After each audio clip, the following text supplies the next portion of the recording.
It wasn't pretty. It wasn't pretty. But life isn't always pretty. Did. In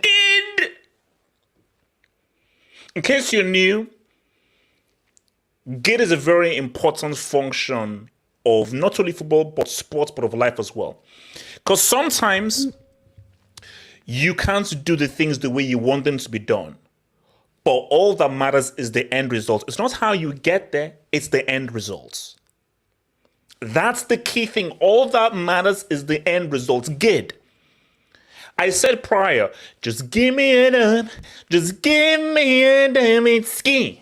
All I needed was a Dubinsky. But you know what? I was a little bit greedy. I said, I guess I want to do a Dubinsky. Make a statement. I want a dub. The priority is a dub. Make a statement. Because if you can make a statement, woo-wee. Because people have been talking slick. People have been talking slick about the legitimate UCL champs. People have been talking slick about the 30 biggest club in world football. And I say, you know what? We need to give a statement to remind people that Chelsea are still those dudes. We need to remind people why we're a big club. We need to remind people why the badge lives. The badge lives. It was a Dubinsky. I get it. It's Milan's B team. I get it. Milan had a lot of injuries. You know, shout out to your boy way up with that piece. I get the points. But this wasn't personal. This was mainly business. It was mainly business. Don't worry, guys. I'm going to bring in the guys, but I want to just give this introductory sermon before I send out the link and bring in the guys, because there are a few things that are going to get off my chest.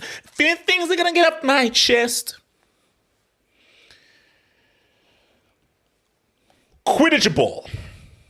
Angry. Okay, this ain't Joga Bonito, this ain't Tiki Taka, this ain't Rijkaard's Barcelona or Rijkaard's Netherlands. Okay, so Quidditch ball still needs to evolve. Hopefully we'll get there. We'll get there. Chelsea's attack is garbage, and they were garbage tonight. Keep it real. Aubameyang, Mount, and Sterling were crap. They were all crap.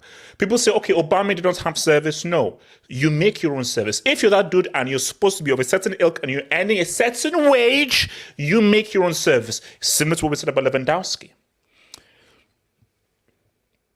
Mount is garbage. And I'm going to talk about Mount because, see, this ain't personal. I have nothing personal against Mount. Mount is a decent player, but he's not being exposed. He's being exposed for the fraud that he always was. You tried so hard to make him the face of the club. You tried so hard to make him the future captain, the talisman of the team. Now he's been exposed for the fraud that he truly is. He's a fraud. He's a fraud. I'm sorry. Just keeping it real. Keeping it real. Remember when I said that I didn't want Sterling? Remember when I said that? And people say, oh no, Sterling is good, Sterling is good. I said to people, no, Sterling isn't good. Sterling had maybe like 2 good seasons, obviously under your boy Pep. He's never been good. He's never really been that freaking dude. I wanted Jesus. That was the guy that I freaking wanted. And now you're seeing what the issue is with Sterling. He's going to get in those positions. Sterling will get in those attacking positions. But you dare not put 1 kobo on Sterling scoring 1v1. Because he ain't clinical. And he's going to miss chances. And I was told this by City fans. Hence why they were laughing at us when we took their sloppy seconds.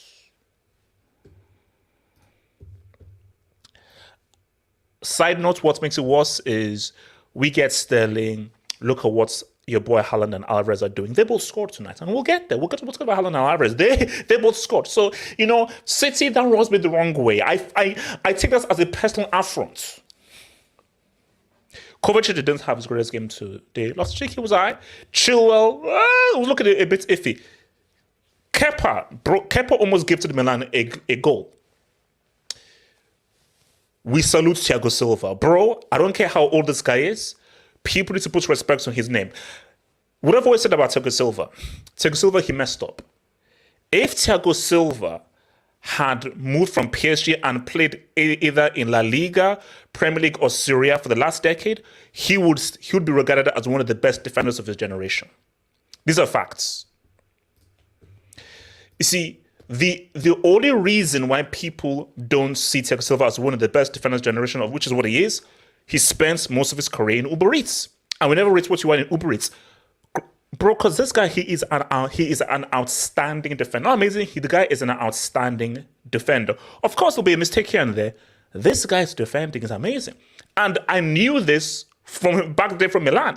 Because back when he was at Milan, bro, this guy defended all 4 positions. He was the only defender. So he's an incredible defender. And the problem is, because he's not really been in the main eye of the main leagues and he was in Uber Eats, people don't respect him or regard him as one of the best defenders. So forget Ramos. Forget Van Dijk, who we now know is Van Fraud. Thiago Silva has a strong argument to be one of the best defenders of the generation, based purely as the skill of a defender. Based purely as the pure skill of a defender, Thiago Silva, a.k.a. Taxil, the Sill has a strong argument to be seen as one of the best defenders of this generation. The facts.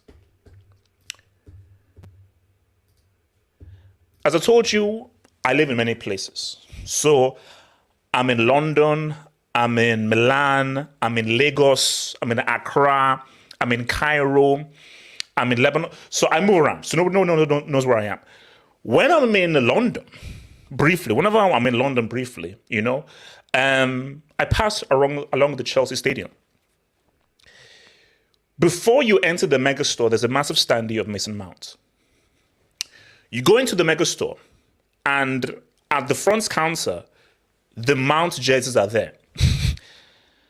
You see, I want to just tell you something. See, whenever you try hard and try to force something, you'll always get exposed. I don't know whether you guys listen to this. There's this rap album, and rap guys called House of Pain. You know House of Pain, jump around. They have this album called The Truth Crushed to Earth Shall Rise Again. You can fight hard to hide the truth, and you can fight hard to promote a lie. Eventually, time is time. And time will eventually show the lie to be a falsehood, and eventually the truth shall rise to earth.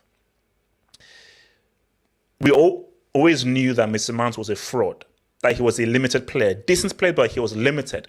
But Chelsea tried so hard to put him as the face of the club because he fits the profile. He's English, he's white, he came through the academy. So it works for Chelsea's idea of him being the face of the club. You see, like, guys, we're getting real now. Like, we're getting real. We're getting real. Like, he ticks the boxes. He is good. Of course, he's decent. He's white. He's English. He came through the academy. These are the perfect boxes for him to be put through as the face of the club. And that's just the facts. I get it. It's just the facts. There's a problem, though. This is football. Oh, please. Like, oh, see, this is football. So, because it's football, talent will always rise to the top. Because it's similar to the whole Messi Cristiano thing. If you're a marketing guy, you want Cristiano to be the main player because he has the look, he has the physique and so forth, so it is better to promote him as the main guy, which is what they tried to do with David Beckham. But the issue is, I know Messi is short, I know he doesn't have the same kind of look as a Cristiano or a David Beckham, but the issue is Messi is just really good. And the thing about sports is, if you're good, you're good. So you can try hard to push this narrative. Everyone knows that, no, Messi, he's the best. Like, he's the best because he's just good. And that is why I just love sports. Because in sports and so forth, these human interference can't do much. Because sports is like mathematics. It is just what it is. See, you can't bring subjectivity to it. And that's what they're trying to do, because people say, oh, but man doesn't, off the ball. No. It's Rodrgyo. Like, Reece James, he is Chelsea's great talent. Like, Chelsea's last great talent was John Terry. Racist adulterer, we get it. But since John Terry, this has been Chelsea's next great talent. There's a reason why Real Madrid have been trying to get him, because Real Madrid know, oh yeah, this is the long-term replacement for Dani Carvajal. Like, if there's anybody that can step into Dani Carvajal's shoes, it's Reece James, aka Rodrgyo. Reece James, he is the face of Chelsea. He is the future of Chelsea, and he is the future captain of Chelsea. That is what it is. But so, because this guy can cross, this guy is an extremely good 1v1 defender. This guy understands his defensive positional discipline, something that Alexander-Arnold can learn from. This guy is very good going forward with the ball, and he understands the two flex of understanding when to defend and when to go forward. And he can G up, baby. It's that G. Because this guy, he can defend. This guy, he can cross. And he can score goals as well. Quality goals. He is an amazing talent. Chelsea have a gem. They have a gem on their hands. It's a fact. It's a fact. And you see, if your boy Sterling knew how to, Sterling should have scored that. Like let's just be real. That's cross that Reece James put into Sterling. If Sterling knew how to, if that bomb Sterling knew how to finish, he'd put that away. But I told you, Sterling, he's a bomb. He's trash. The guy is crap. But Reece James, he is the face of this team. He is the face of this club. He is the future of this freaking club. It is what it is. So, and guys, see, these are uncomfortable truths because, see, guys, I'm just giving you the real. This is not me being through. I'm just giving you the real. If the powers that be, Chelsea wants Mount to be the face of the club because it fits their narrative and so forth. That's what it is. Because my thing is, why is it that when I go to the mega store, why isn't Reece James? Why don't I see a Reece James standee before I enter the mega store? Why is it Mason Mount? Why don't I see Reece James plastered all across the mega store? Why is it Mason Mount? Because there is an agenda to push it through. But the issue is, you can try how to push your agenda. There's a reason why he's called Mason Mid. That's his name. I mean, pick it. Mickey Mouse or Mason Mid. Choose. That's what he is. Guys, dude's mid. He's mid. He's mid. That's a trash. So, my thing is, I just pray that Chelsea keep this Reece James because Reece James is crucial. Because I told you, Chelsea only have one world-class player in their team, and that's Reece James. That's it. Now, obviously, currently because Kante is injured. Bro, I told you, I look at these guys. Kovacic, these guys are all, like, Kovacic just had a bad game. But when you just look at the talent pool, Mount, Ziyech, Pulisic, Aubameyang, Sterling, even Chilwell, these guys are crap. The only world-class guys that Chelsea had on that pitch were Thiago Silva and Reece James. That's it. All the rest are either okay or they're garbage. But briefly, Milan, I want to bring the guys in. It is what it is. Leao is a talent. See, for me, I don't want that freaking Nkunku. No. Nkunku, get the heck out of here. Nkunku, that guy, nah. Nkunku is just Twitter hype. Leao, I like him. Because Leao is the kind of a guy that every team needs.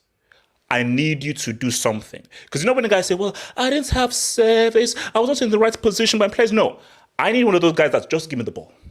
See, Leao is a give me the ball merchant. He's a give me the ball merchant. Just give him the ball to feet.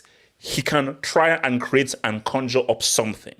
Those are the players that you always need in your team. Give me the ball merchants. So it's always the guys that you need in your team. So I think for Milan, they know that they had a lot of injuries and they'll want to say, okay, what can we do come next week? And who knows? Some of those chances, some of those goals that that Chelsea scored, like Menu doesn't score that Reece James one. Who knows? Maybe Menu does better for the other two goals. But I just do feel that for AC Milan, they could have been braver. Because they actually played some nice, good football, nice intricacies here and there, but they were not incisive enough. And obviously, Chelsea's defense was real, and Thiago Silva did some huge tackles. Bro, I'll admit, Leao gave birth. Leao gave birth to Fofana, but Fofana's recovery on him was huge. But this is where we are. Last thing, I'll bring the guys in. Chelsea needed this win. It was crucial because Salzburg obviously got the dub. So right now, because I want to top this group, I don't want to come second and maybe face PSG or Bayern. No. So Chelsea have got to go to Milan and try to beat them.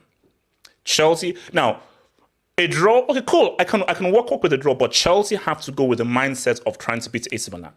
They have to go with a game plan of saying, we know that we can beat them. Let's see what guys come back from Milan. Hopefully, Mourinho and Hernandez remain injured because you can see that, bro, Hernandez was a huge miss because he is such a key outlet attacker-wise. Despite what he does defensively, also, he would have been a great buffer against Reece James. It's what he gives them attacking-wise. So Hernandez was a massive miss. So if they don't have Hernandez or Mourinho next week, whoa, Chelsea can eat. Chelsea can eat a little bit, man. But I think for Milan now, the pressure is upon them because Milan know that they have to win. So so there'll be pressure on them. And Milan is San Siro. They're very good at San Siro and they're very good at home. So if Chelsea can get a draw, cool. But I'm greedy. I want to win. So Chelsea have got to go to Milan to try and get a win. And once that happens, then it's all hands on deck for that game against Salzburg. I believe it in Austria. But I wanted a win. I wanted a statement. That's what I wanted, but I want more. I'm greedy. I want more. But guys, keep it very clear here. Real Madrid fans. I know you're in the streets. Madrid fans, get your filthy hands off Rodrgyo.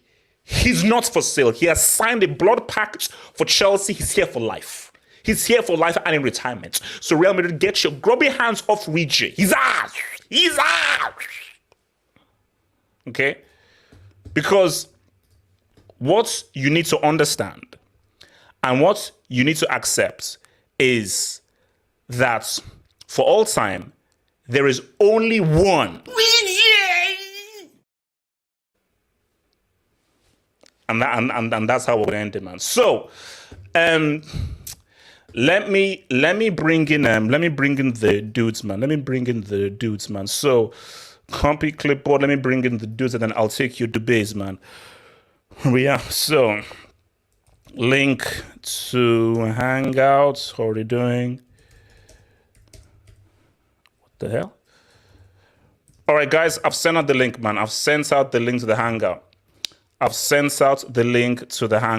sent out the link. So come right in, click the link, come right in, and I'll send you to base, man.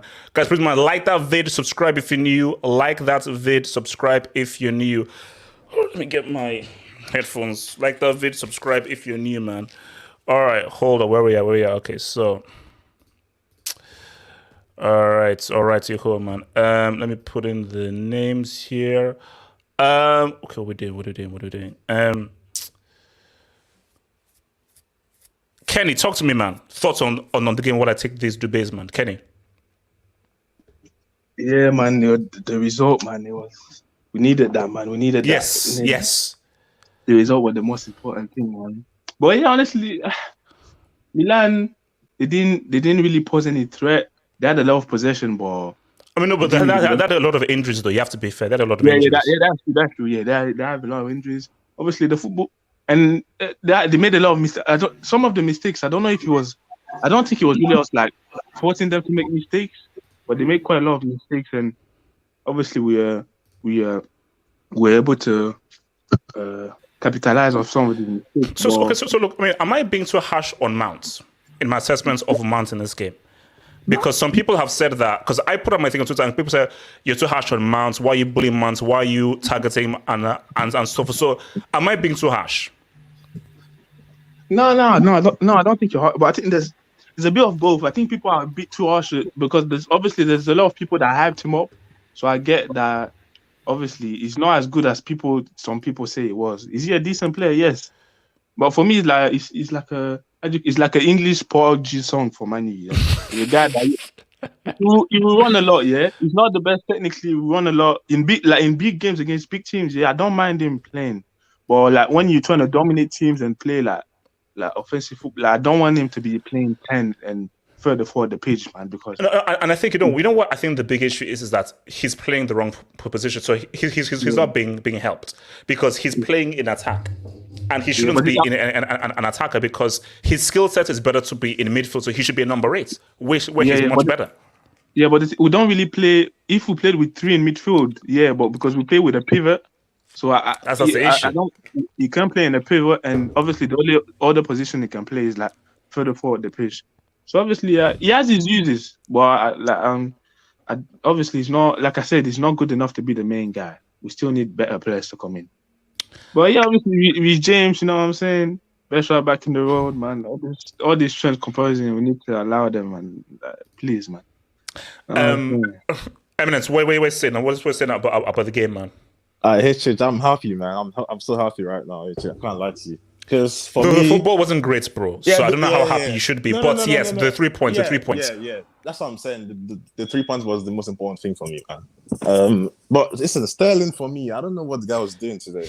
Bro, okay. Are you surprised? It is what it is. I told you about this freaking dude. City fans told us about this freaking dude. It is what it is. Like, he hasn't been the same since he missed the open goal. And I kept saying that, bro, no. Jesus was the guy. Sterling ain't great. And I can't wait to come to Eric, because Eric has been defending him. He's never been that great, dude. But continue. If Aubameyang never scored that second goal, I felt Milan would have got an equalizer because of Sterling. Because he should have played that ball to Aubameyang. Remember that cross that Reece James puts through to Sterling. Like, yeah, he skied it. Like, what's he doing? But listen, it was a big result from Chelsea, man. Big result, big performance. I mean, it wasn't great. It wasn't a great performance, but second half was a lot better. Reece James, man, the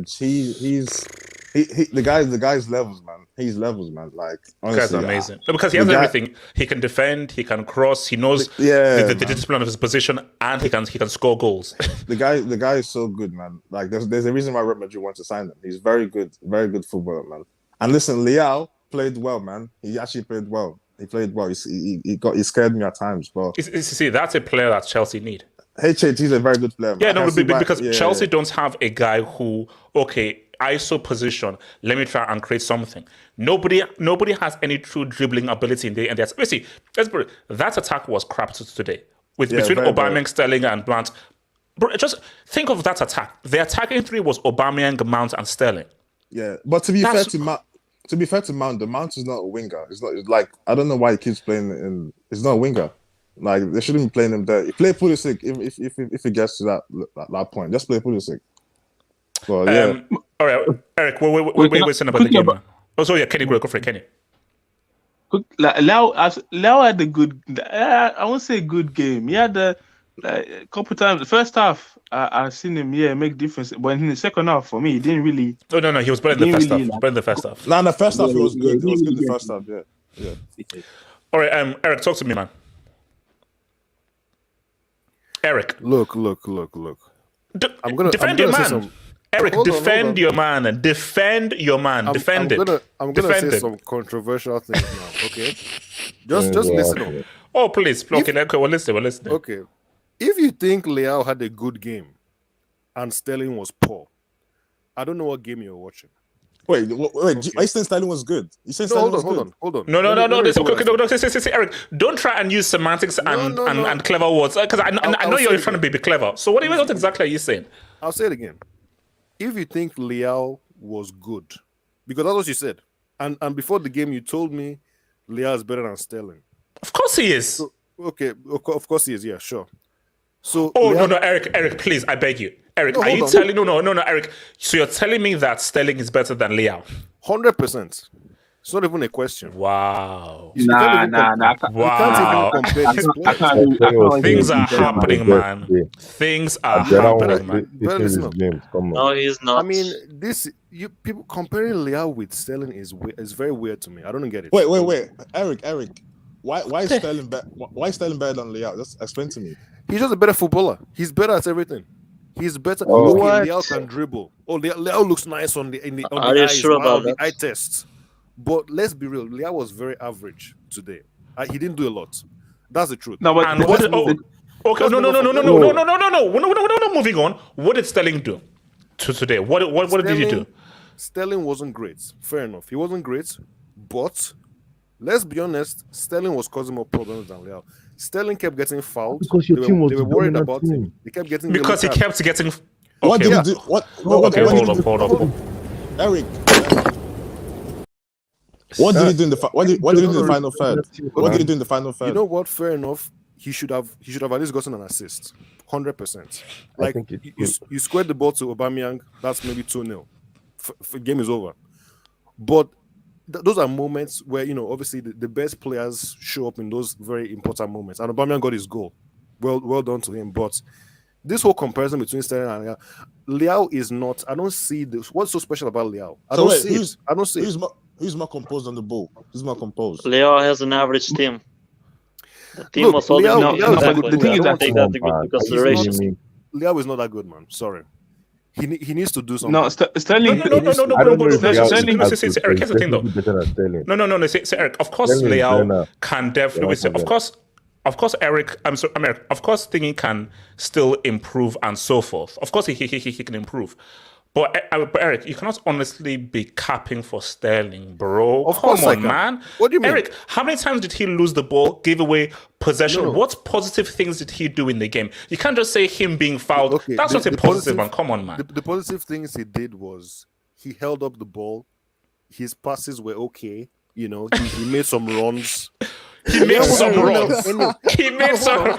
Okay, nah. I mean, Eric, man, nah. Yo. Eric, hold on.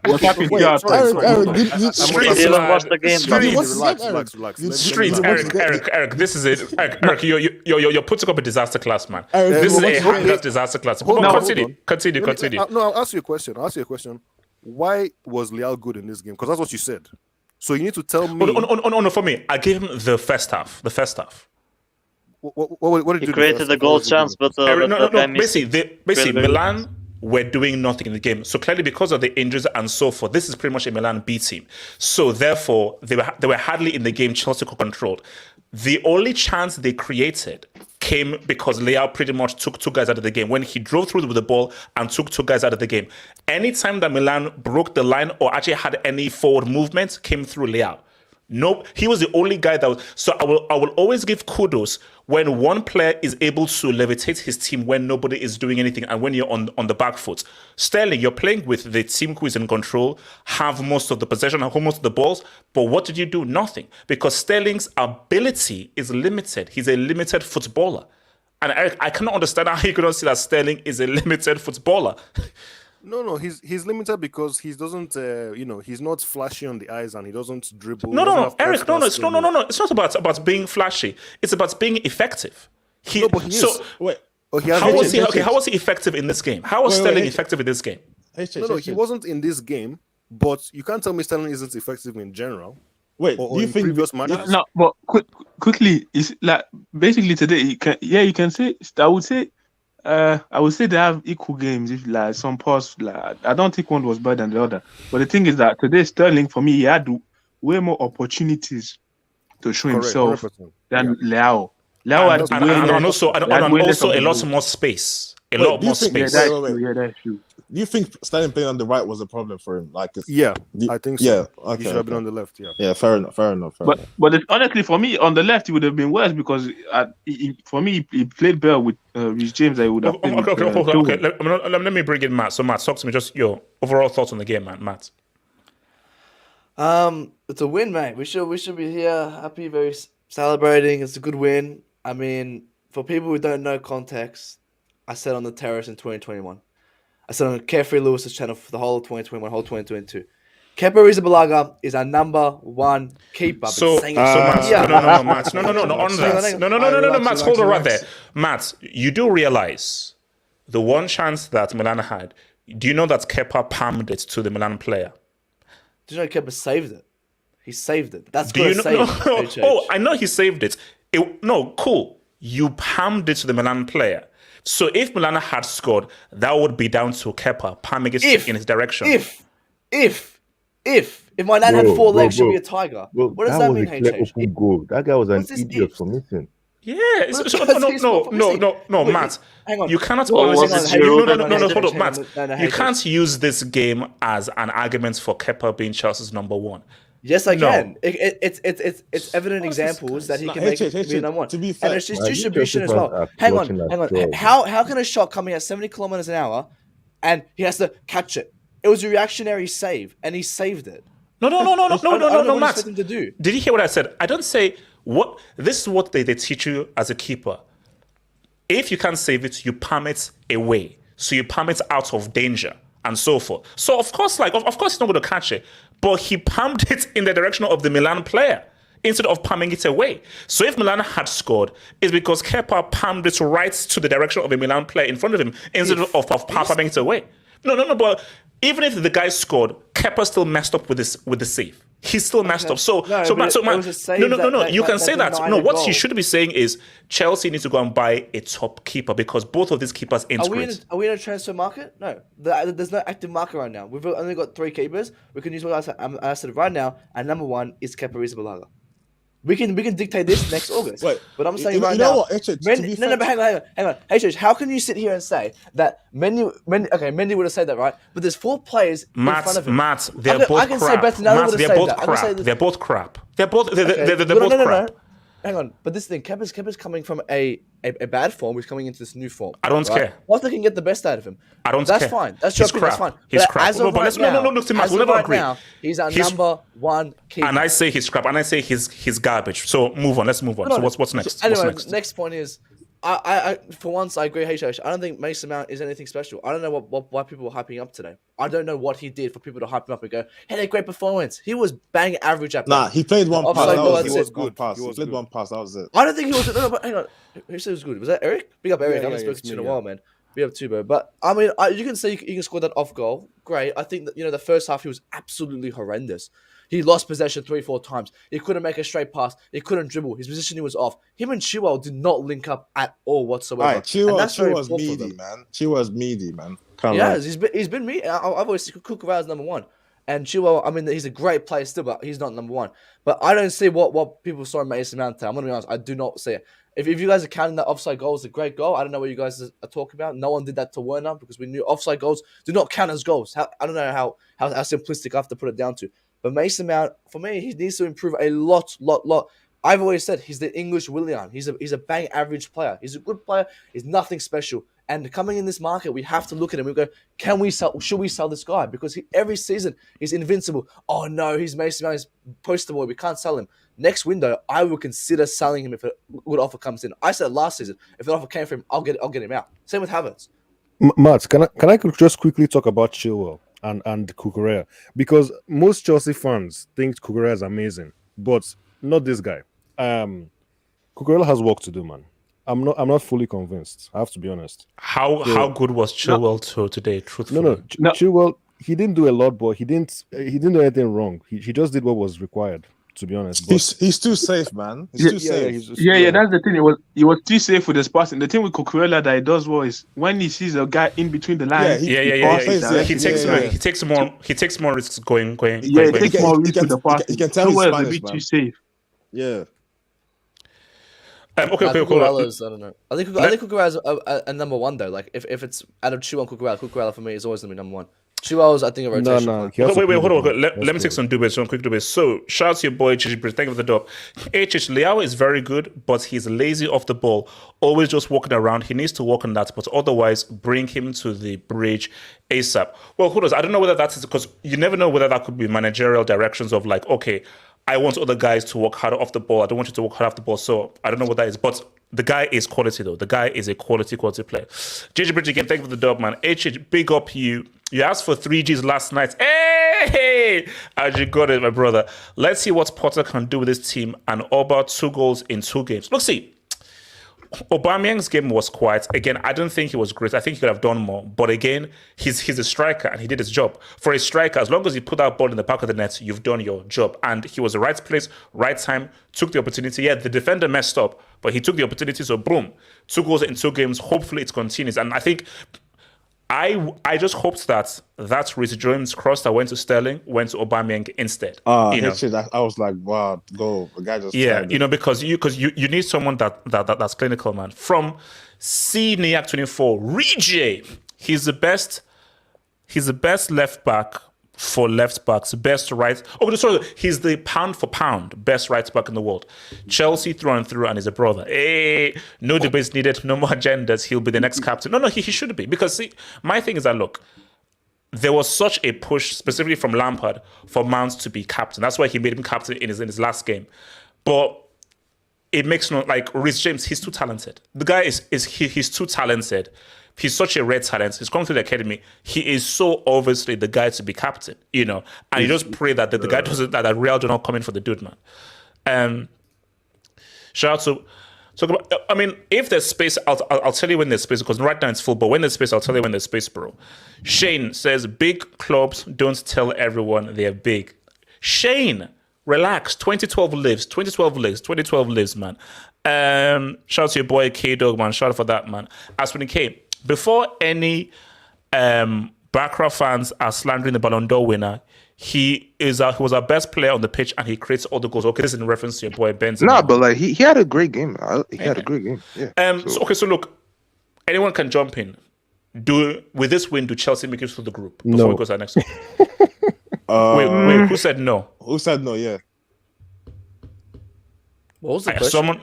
I haven't finished it. No. With this win, do you feel confident of Chelsea making it through the group? See, like the result was good, but like let's say the better finish through. I can't say I'm confident because Chelsea can let you down anytime. So. No, because my thing is that get a draw in Milan, have to beat Zagreb at the crib. Yeah, that's the problem, Hitchens. Then the big one is obviously Salzburg away, which he should win. That's what I'm saying. Chelsea, you can't trust Chelsea to beat these guys. We should beat on paper. We should beat them, but you can't trust Chelsea. That's the problem. No, but we should finish the second. You guys should be good. That's not what I said. No, Eric. I want to finish top. I want to finish top, man. You have to win every game. We can, but I definitely think we can make it through 100%. It's 100. I think it's stock standard 100%. First is a different story. But that's what I'm saying. All right, so that Salzburg game is going to be tough. You guys are good. Based on what I saw this night, you guys are good. No, HJ, before you move on. Yeah, go for it. Are you gonna talk about Potter? What do you think about his performance? You see, here's my thing. It's very hard to judge because Milan were missing so many players. So my thing is that because I looked at that first half and okay, how many clear-cut chances were they really getting? So it's very hard to judge because Milan did not have their full team. So we didn't see what Milan could have really done if they really got into those attacking positions and really caused Chelsea a lot of issues. But So look, a win is a win. I mean, he got the win, it's happened, but I think that he has to make a really big decision in attack-wise because Ziyech is still there, Pulisic is still there. Now, I know that these guys have been crap, but we've seen players be crap under one manager and better under another manager. I think for Potter, he needs to, under his stewardship, give Ziyech and Pulisic another chance. Because for me, Mount ain't it, bro. Mount in that attack ain't it. Either you put Mount number 8 or you don't play him. But you have to try either Ziyech or Pulisic or even try your boy Conor Gallagher in that position because Mount, he's clearly not an attacking guy. And see, you can't play attack because you're good off the ball. That makes no freaking sense. That is the dumbest thing I've ever heard in my life. Being good off the ball, that is an addition. But your primary function must be your ball control, your dribbling, your ability to beat guys 1v1 and all these things. Mats is better than Gallagher at all those things. That's the thing. So, okay. So Eric, who would you rather have in an attacking position, Conor Gallagher or Mount? When you saw what Gallagher did with Crystal Palace. It has to be Mount. It has to be Mount. I still have Mount. Yeah, man, please. Honestly, it's comparing shit with garbage. Hey, Gallagher. Yeah. Gallagher's not good. Gallagher's It's like the two goalkeepers, like both of them, like. Okay. No, but you know, no. For me, I'll take neither. My thing is, can you somehow get the best out of Ziyech and Pulisic? That's the best thing. Because for me, Pulisic, neither Mount or Gallagher should be starting in the attack. But Chelsea need a much better attacker. I think I don't know about Ziyech. I think Ziyech is already gone. I think Ziyech finished. Yeah, I think it's gone. I think Pulisic has a chance. Pulisic has to fix his ego first. I think Pulisic, it's the same shit. For me, it's a repeat of Lukaku. I think Lukaku could have came back after but that interview killed him. Having that ego like Pulisic does and having that personality, it's not good for football. But you say Mount as a midfielder. Mount's played as an 8 a lot this season, and he's been horrendous. Mount's just not a good footballer in general. I think we try to give these excuses. He's played as an 8. He can't do it. He cannot do it in this team. The thing is, he's in really bad form right now. Really, really bad form. So horrible form. Yeah. But I don't think he can play even when he was on form, how good was he? When he was on form, was he this amazing player? He's never been an amazing footballer. He's just a good player. That's it. Just a good player. Basic footballer. That's it. Yeah, average. I've always said it. English Willian. Okay, so Delta, is your mic working the Delta? Yeah. Okay, Delta. You know that Juve fan is going to be very angry with you. Yeah, why is that? Because you've pretty much screwed them over. Because you were supposed to beat Benfica, which would have sort of helped them. You know, I was talking to you about this yesterday, and you were like, "Oh, come on! You even dropped the brick." And I was telling you that game was arranged. They arranged that. But bro, that was I know it's Benfica, but that goal from Messi. That was nice though. Yeah. That was a nice goal. Yeah, that was a nice goal. Cavani in the World Cup. Oh yeah. Similar. Yeah. Oh no, that was a nice goal. That was a sweet strike. But my thing though is, look, did PSG screw up, or should we give Benfica more credit? Because bro, Benfica were very good. So it's not as if like they were lucky, because Benfica should have scored a lot more goals. It's a difficult game, to progress. Like I said yesterday, Benfica have been unbeaten all season. Before we move on to Messi and so forth, I want to speak about Mbappe. Oh, his performances have been worrying. Like this season, when he has no space to maneuver, he plays like Darwin Núñez. Like he needs space to. Wait, Delta, come on, that's extreme. Delta, that's extreme. Delta, don't do that. No. Hold on, Delta. You can insult him, abuse him without putting him in the same category as Darwin. I like Darwin. him. Charles Darwin is a whole different ball of wax. Don't do that. Come on, have some respect. HH, hear me out. He needs space to operate and be effective. Today, he's been the worst player on the pitch. Another issue I can cover, we're not winning the Champions League with Ramos and Marquinhos on the back. Danilo, whose main position is actually playing in the midfield, has been our best defender. Do you know how sick this sounds? How can your defensive midfielder be your best defender of the season? There isn't a clown to pick and choose from. It's the whole circus. But see, this is when guys came up and said, "Oh no, why aren't you picking PSG?" I'm like, I'm sorry, it doesn't matter how good that front three is and so forth. And I told you your Mbappe problem, and this is what I told you before. When they offered Mbappe all those things, for me, that was the worst thing that could have happened to Mbappe and PSG. Because Mbappe is going to continue to be selfish, and he's going to continue to think that, hey, I'm the superstar. Because of course I'm the superstar. Because if I'm the best paid player on the planet, why do I have to pass? I have to obviously be the hero. And the issue is, And I know Mbappe is good. Mbappe, you're not that good. You have to play as a unit and as a team. And I don't think that Gaultier has the balls to say to Mbappe, no, you need to be giving, and you guys need to function as a trio. Right. And the dream final was supposed to be Manchester City versus PSG. That's supposed to be the dream final because Mbappe, Haaland, people talk about them taking over the football world in the future. I mean, here's the thing: if we meet up with Manchester City, if we play under two legs, they'll beat us. But in a final, I'll take our roads. I think we can beat them in a final. But in a two-leg game affair, I mean, it could be City. Now, moving on to Messi, people talk about Neymar being the best in the world, but yet again, I told them Messi is the best. He is the best. I'm tired. I am so tired of people telling me this guy is not the best. He's been the best since he made his debut 18 years ago. Wait, no, but Delta, and I think you have to admit this. Of course, Messi is still money, but you can't win the UCL without Neymar at his best. To win the UCL, Neymar is PSG's most important player to win for the UCL. He is. No, yes, he is. Yes, he is. Messi is the most important. Absolutely. Let me tell you why. Listen, to win the UCL, you need a team. You need a team of 11. Manchester City tried to do that, and they lost. It's more about mentality, of course, HH, because I think 70% of it is mentality, and the other 30% is the team. Because look at Real Madrid; they have that Champions League mentality. City should have won last season. City should have beaten them under two legs. But Real Madrid mentality is over the roof. I mean, who would have thought? But also, you're not responsible. So you're saying that Neymar isn't the most important player for PSG? I don't think he is. I don't think he's more important than Messi. I think Messi does more.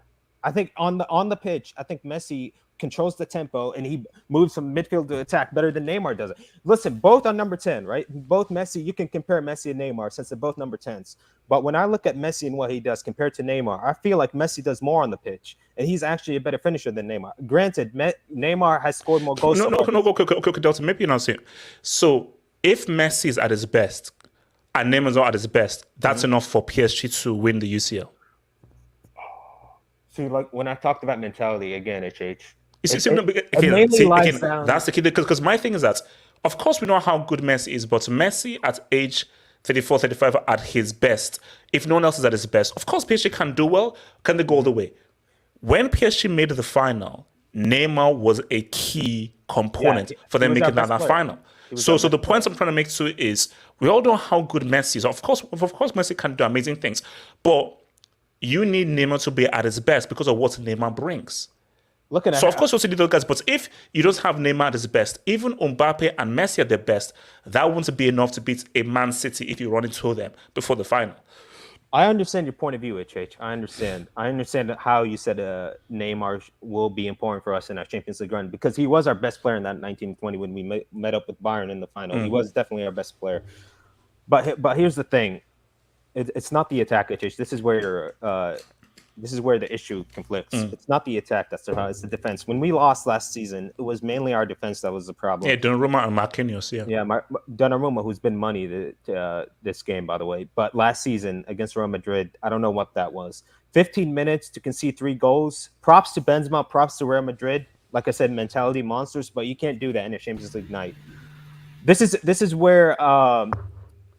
is where I'm not confident. It's not mainly Mbappe. I think Mbappe can improve. He is one of the best players in the world. He knows what he can do and what he should do.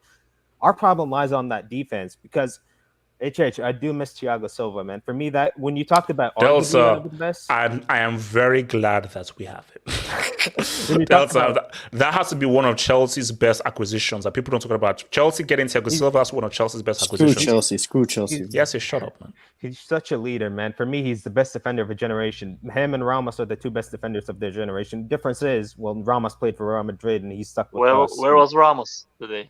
Is he injured or what? He played, but he was playing. He wasn't good. So, some players don't age well compared to Ramos and Thiago Silva. Thiago Silva, I wish we could have him back someday. But moving on, HH, like I said, because listen, hear me out. When we move on and we play a big team, let's say in the quarter or semifinals, we play Bayern Munich, Manchester City. Are you confident when you see Kimpembe, Marquinhos, and Ramos in the 3-back line? How are they going to stop Haaland? But people, please, No. streets, ask me, how are these three going to stop Haaland? We struggled against Benfica's attacker, and you're telling me this guy is a monster. And here's the issue. If the front three were clicking, then it could be a case of you just outscore the opposition. But if the front three are not clicking and Mbappe just wants to be the hero and wants to play hero ball all the time, I don't know how PSG beat a Bayern or a Man City. Because my thing is that you can have MSN wasn't not MSN because of how talented they were. They were MSN because of how well they worked together and the system. So, of course, on paper, Mbappe, Neymar, and Messi is bloody scary. But this is football. If you don't work well as a unit and you go up against a very well-organized defense that have a good strategic game plan, there's nothing you can do. That's how football works. Football is not about just how talented you as an individual. It's how do you work well as a team and as a structure. That's great from you. That's great from you, HH. You hit the nail right in the coffin. When we talk about football and we talk about units, Manchester City does it best. They're the best team in the world by a country mile when it comes to cohesiveness. When they talk about the best players, they work as a team and they have the best players. That's the combination of both should win them the CL, but the CL requires mentality. I think with Haaland, HH, I don't see any team stopping them. I know you talked about... No. Hold on, we'll get there. Hold on. Haaland is the next one. We'll get there. Okay, let me come to... Can I ask PSG Delta a quick question before we move on? A quick question. Okay, yes, a quick question. Go for it. What's the question? How is it possible... How do you guys play with two number 10s? How is that even possible? To be honest, Neymar and Messi aren't really the issue here. It's mainly Mbappe up front who kind of like dictates the attack to himself. He ruins the counters. But when you talk about Messi and Neymar, they're not the issue, Yasser. Like, watch the game and you can clearly tell. I know they're not the issue, but but this is Mbappe's team because you guys give him that contract, and there's no way Mbappe is coming out of that team. So my question to you is how can you guys play with two number 10s with Mbappe? How does that work? Look, man, I mean, get that out with Shane, man. Okay, no, hold on. Okay, let me come to so Mr. Nkem, do you still believe in PSG, in Neymar, Messi, and so forth to UCL glory? Mr. Nkem. Can you hear me? You sound like you're somewhere, but we can hear you. Go for it. Like in a labyrinth or something. Yeah, man. Thing is, my laptop is kind of far from me right now, so I don't know if you can hear me very well. Why is your laptop far away from you? I'm using the TV to watch you guys. That's the thing. Okay, I think okay. Can you get closer to your laptop and then we can then come back to you and so forth. Peaked, man. The hangout peaked. Okay, can you hear me? Yeah, but you sound like you're far away from your mic. Okay, can you hear me? Shout. I don't need to shout, bro. Just okay, you're here. Yeah, That's better. That's better. Okay, go for it. I'm closer to the laptop, and that's the thing. Okay. Actually, the main problem with the team is you have to work as a team. Every other football matches requires a complete team, unity, and unselfishness between three attackers. So, like I say, Neymar will pass the ball, Messi will definitely pass the ball, but it all boils down to the mentality of the team. Can they push ahead? Can they cross the final bridge? Because as it stands now, I don't think there's a good hop the pitch combination between those three guys. From the previous rumors, from the transfer window and everything. So, but the first two matches, I think Mbappe did very well with Messi and Neymar. Like, they're both assisting each other. Like, I think they have like 12 assists between three of them for the past 3 matches, I think. From the league. But when it gets real, and they have to face a City, a Bayern, or a Chelsea, can they say? I don't think they can scale through because you need a compact team to scale through in those big stages. Team.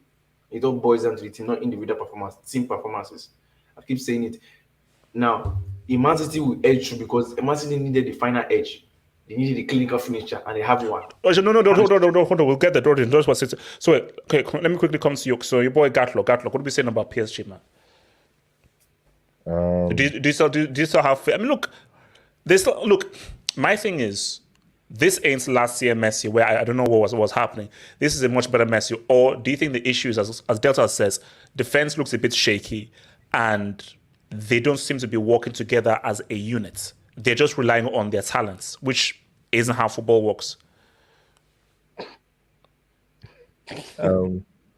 Look, MNM was never going to work. Okay, what made BBC attacking Real Madrid and MSN work?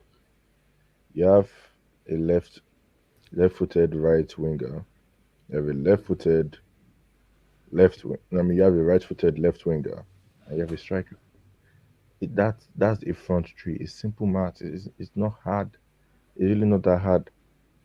Look at 2018 Firmino, Mane, Salah. Same style, same equation, same solution.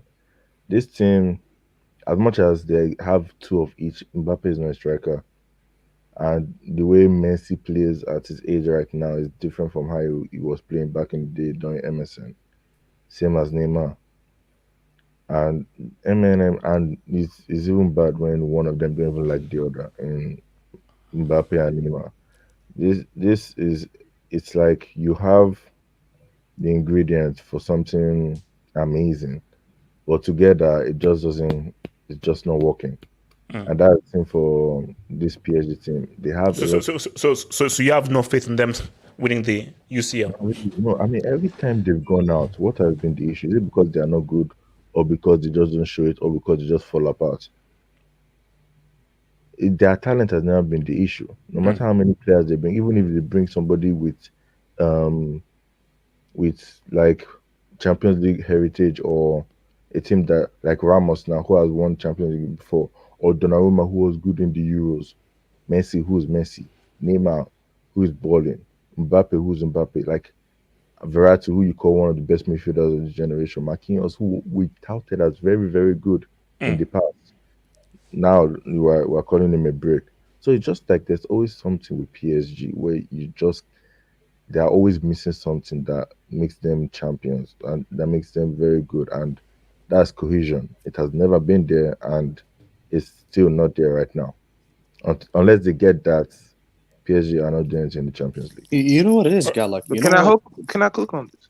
Okay, yeah, Barry, go, and then I want to take some dubs. And yes, I'll come to you in the next topic. Barry, talk to me.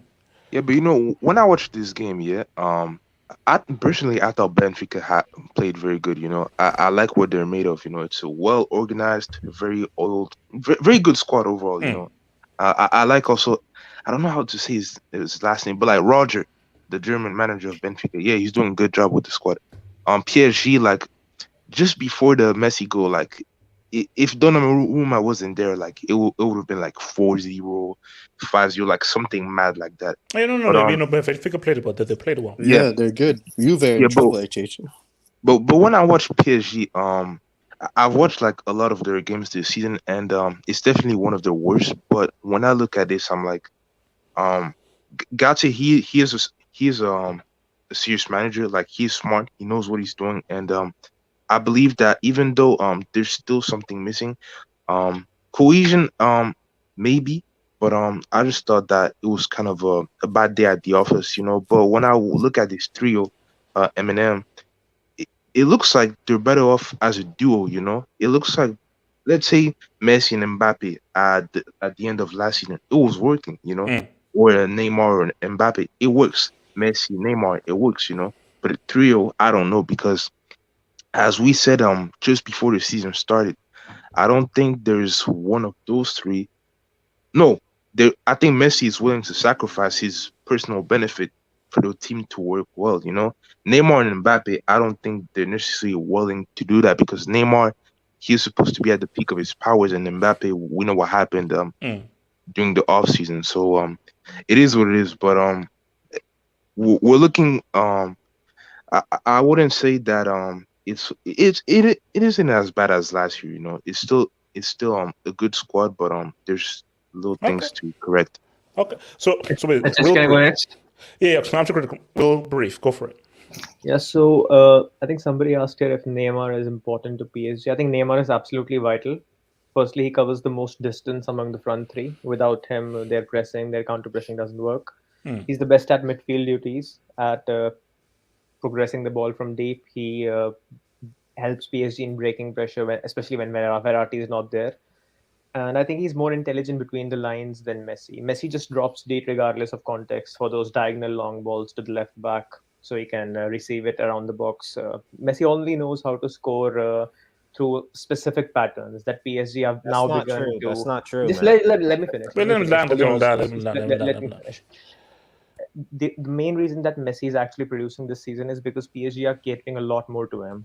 Mbappe was playing as a left winger forward last season with freedom, and now he's restricted as a pure striker so that Messi can get more freedom. He's having far more of the ball, and PSG are creating patterns, Barcelona-like patterns, so that he receives in his favorite areas. So one, and secondly, I think you have to call them one of the favorites still because Liverpool aren't really playing well.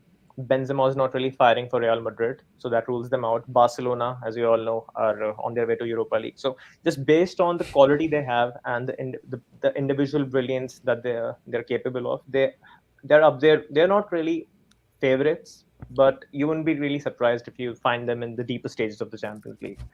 But given the state of their defense and given how Messi's goal scoring absolutely vanishes versus the top European sides, I wouldn't really What? money on them. Yeah. What is this? And, Wow. and lastly, if they are to win the Champions League, then Mbappe will be the most decisive. This sounds like a because without him, there is no penetration, there is no directness. You know what's interesting? No. Very, because that is interesting to us. Okay, so Juve fan, looking at these results right now, are Juventus screwed, or do you still believe Juve can come through? You don't even have to answer that question, bro. You don't even have to answer that shut up. question. Shut up, Yasir, I'm talking. PSG had one job today to win the match. And they didn't deliver. Like, either this was rigged or they're trash. But I think it's the opposite, that they're trash. See, PSG are a clothing brand. They aren't a football club. For me, let's just get that out of the way. Neymar, Mbappe, these guys are here to sell shirts. They're not here to play football, okay? Right. I do not trust Neymar to win the Champions League. You watch the game, bro. I do not. Europa League. Your club That was is going to lazy, Europa man. League. That is fine. I do not want this Juventus squad to play in the Champions League. It's just not that good enough. I do not want to get battered by City 6-0. I'm actually fine with playing in Europa. Okay, wait, hold on. Let me bring in. So Shan's report, Asunke says, PSG not looking good for the knockouts round again. But again, who knows? World Cup break, that's a long time. Who knows? Because it's going to be very interesting how guys will look like after the World Cup break, you know. What do you say about post-World Cup, Messi and Neymar? No, Messi and Neymar will be good. Don't worry about that. Oh, no. We just don't know. Talk about their mentality, bro. Yeah, we don't know. Wait, hold on. So that's your boy, James Bond. Messi was cooking fish and grits today for sure. Interesting. And he says, scallops to them, Mississippi fried catfish to them. Mississippi. I think you're looking good. Like the Bond man. AR Madrid consultant Eric needs to get off that Arsenal tie Kool-Aid. If Sterling was that good, City wouldn't have let him go. Please remind LSG Delta that the rent is due. Rent? What rent? What rent? Okay, that's okay. I have no idea what that is. So I mean, Eric, what's your response? Look. Sterling is a top player. He doesn't need to top prove player. anything. Wow. Okay. Yeah, he's a top player. He doesn't. Need to hold up. Is he world class? No, he's not world class. But Thank he doesn't need to be world class to help us. Interesting. So for me, it's not a problem. It's fine. Honestly, if you don't rate Sterling, if you don't think he's good, that's a you problem. You need to watch Sterling. You need to pay attention. Eric, why does this sound personal, bro? Wait, hold on. Okay, wait. Adams, Vitinha and Verratti better than any other midfield duo this season. My type of ballers, and by the way, Mbappe is final form Rashford, so overrated. Adams, here's the thing, like, I'm not going to accept that because Rashford is a different sense of garbage. No, but this season specifically. No. Mbappe on his worst day is not as bad as Rashford. No, because look, Mbappe at the end of the day has Messi and Neymar. Rashford did deliver PSG that year, though. Wait, guys, hold on. PSG Delta. Sorry, half hope. Mbappe on his worst day made you not make a live post-match stream for that 3-3 against Switzerland, bro. We've still not had something about that. Yeah, no. But as bad as it was, his name was not as bad as Rashford. Rashford is a whole different ball of wax. Now, I want to come. An inferior team. Hold up, I want to come. One more thing. One more thing. Yasir, I can't wait for us to get to Europa and beat the living crap out of that shit team you call United. And that you are still in the UCL. Have faith. You're still in this. Okay. Look, we're moving. Okay, so Yasir. No. Yasir. How Yasir is Haaland on drugs? Yes. Yasir, is Haaland on drugs? He's away from keyboard. Okay. Okay, Rob. Haaland, what is this? Rob, explain this to me. Explain this guy's insane goal scoring, because this doesn't make any sense. I don't know. He's something out of this world, something special, but I think that he is doing really well. He is in the right place at the right time, but he also has a lot of very good creators around him, and he's in a really good system, and he has already a great link-up play or a great connection with KDB already. And with the other creators that City have, he has played in one of the most creative teams in the world, and they basically made him like the main man or the main target. So they just give him the ball at all times because they know how dangerous he can be, and he always scores. He always is in the right place at the right time. Right. And even this shout out to your boy K-Dogs. This says HH scary hours. Haaland is on 5 goals in 3 games. Scary thoughts. But do you or the panel see him touching CR717? This service is crazy and it's clinical. I'm so happy you brought this up because I wanted to ask 2 questions. Can he break the CR717? Does he break the CR7 overall? Wait, why can't he break the CR717? How many goals he has? No. My thing is, this is where I'm right now. I'm not sure if he breaks the CR717. I'm not sure. But it's possible, but I'm not sure whether he does. The overall thing, you cannot make an argument. And the reason why you can make an argument is how young he is and the rates he's scoring at such so he has such a leg up. Now, see, the issue with the overall thing is that how do we know that he's going to maintain this rate of scoring all the way through? He won't go far enough to break the record. He won't go far enough. That's the thing. So it's wait, hold on. Wait, Eric. What do you mean? What do you mean that he won't go far enough? Wait, so wait, which one? The 17 goals or the overall goals? The 17, yeah. It's Man City. Yeah, exactly. Yeah. So we'll see. It's Man City. They always go. Eric, so that's Man City will get us in the quarters. Let's keep watching. Eric, Dortmund have been getting knocked out in round of 16 and probably even quarters sometimes, and he's been getting like 10 goals all those times. True. That's true. Yeah, these records about CR17, I don't know how many overall goals. I think he has 130 something, I think. Yeah. First of all, Manchester City, people talk about them being the best team in the world. So they're obviously going to make minimum semifinals, especially with Haaland. So it's very much... The key thing is how long will Pep stay there in that system and with that support system? Because for it to happen, Pep needs to be there, and he needs those support system around him because he's a finisher. So we're talking about this season, right? And he has 5 goals in 3 games so far. Let's think about him going to the round 16 where he plays a team that finishes second place in the group stage. These lower leverages team, he can score a hat-trick. See, Delta, I think that's when you now go into... As you go further and further in tournaments, the games get tighter and it becomes a lot more difficult to score. No, it's not. Not for him. This guy scored a hat-trick. Cristiano, Delta, here's the key thing. And this is the key thing about Cristiano's 17 goals. He was scoring loads in the knockouts. But you know what the key thing was? Wait, I don't know which team it was. Maybe Robbie, you know. What team did he score 5 goals against? Malmö. Was it Malmö? In the group stage, yeah. Yes, bro. He never scored 5 goals in the group stage, Cristiano. He did. No. That's how he got to 17 because there was one game that he scored 5 goals. No. That was was Malmo. It was Malmo. Yeah, that was 4 goals. That wasn't 5 goals. That was 4 goals. But speaking about like Haaland's the records that he's gonna break, those records are very much achievable. But the record that I want you to talk about is he gonna break Messi's 7th Ballon d'Or? That's the record that he should. That is like the unbreakable record. Nobody's Nobody's not really in reality. Nobody's gonna touch that. Those goals he already surpassed Suarez. He's 22 and he's surpassed Suarez all-time Champions League goal record. So he's gonna get that 17 goals. The record that is very much in dilemma. Like it's a 50-50. It's that Messi's Ballon d'Or record or that 91 goals in a calendar year. 91 is more likely. No, wait. Okay, hold on. Well, how are you so sure that he's gonna break because the 17 goals? Look at the services. You talked about teams are going to get harder for him to score. But I've seen this guy score a hat-trick against Manchester United. Manchester United this season have been very good defensively. All right. No, they haven't.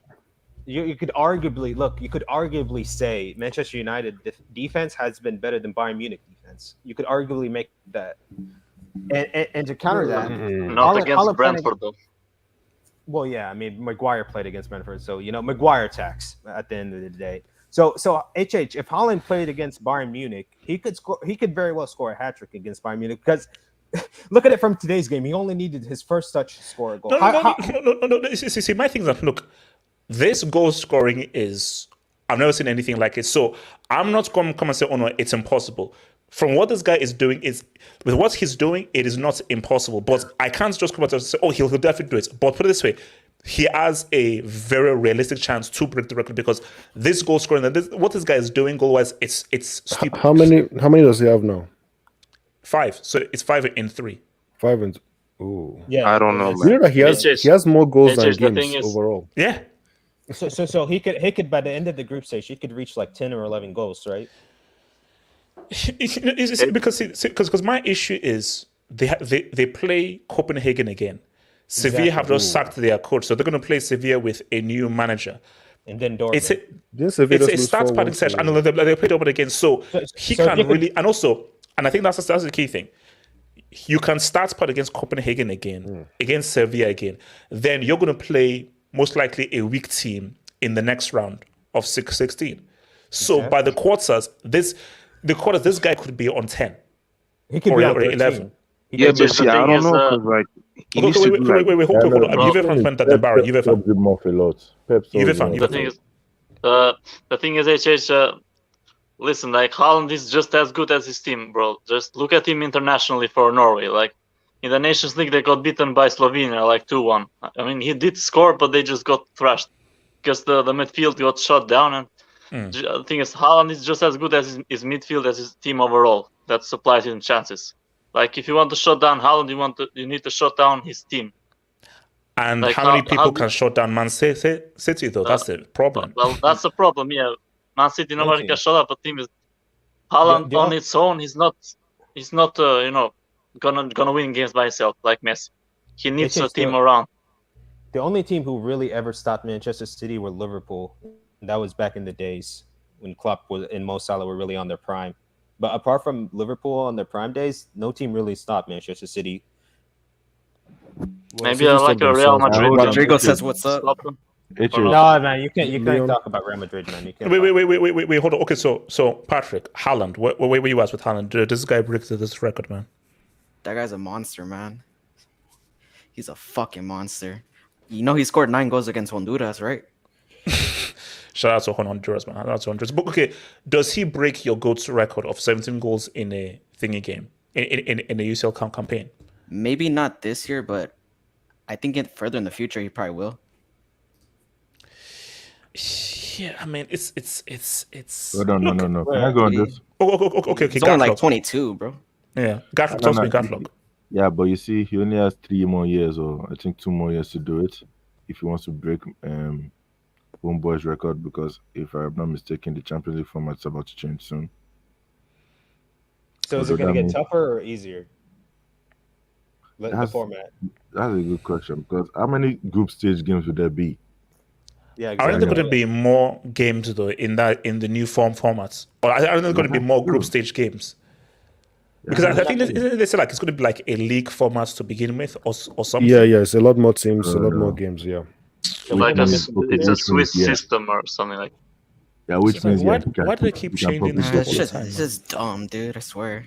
Yeah, that means he can probably break it. That means he can probably break it. The thing is, this year, and Pep usually subs him off a lot. So I don't really. That's one of the reasons why I don't think he's going to. Because after 2 goals, I think Pep will be like, that's enough.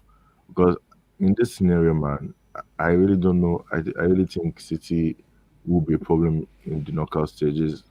Because if they just have this guy, the thing is, if Haaland can just turn up in those big games, like those big proper Champions League games in quarters or the semis, then that's it. That's game over. Like City would definitely, for sure, this time win the Champions League.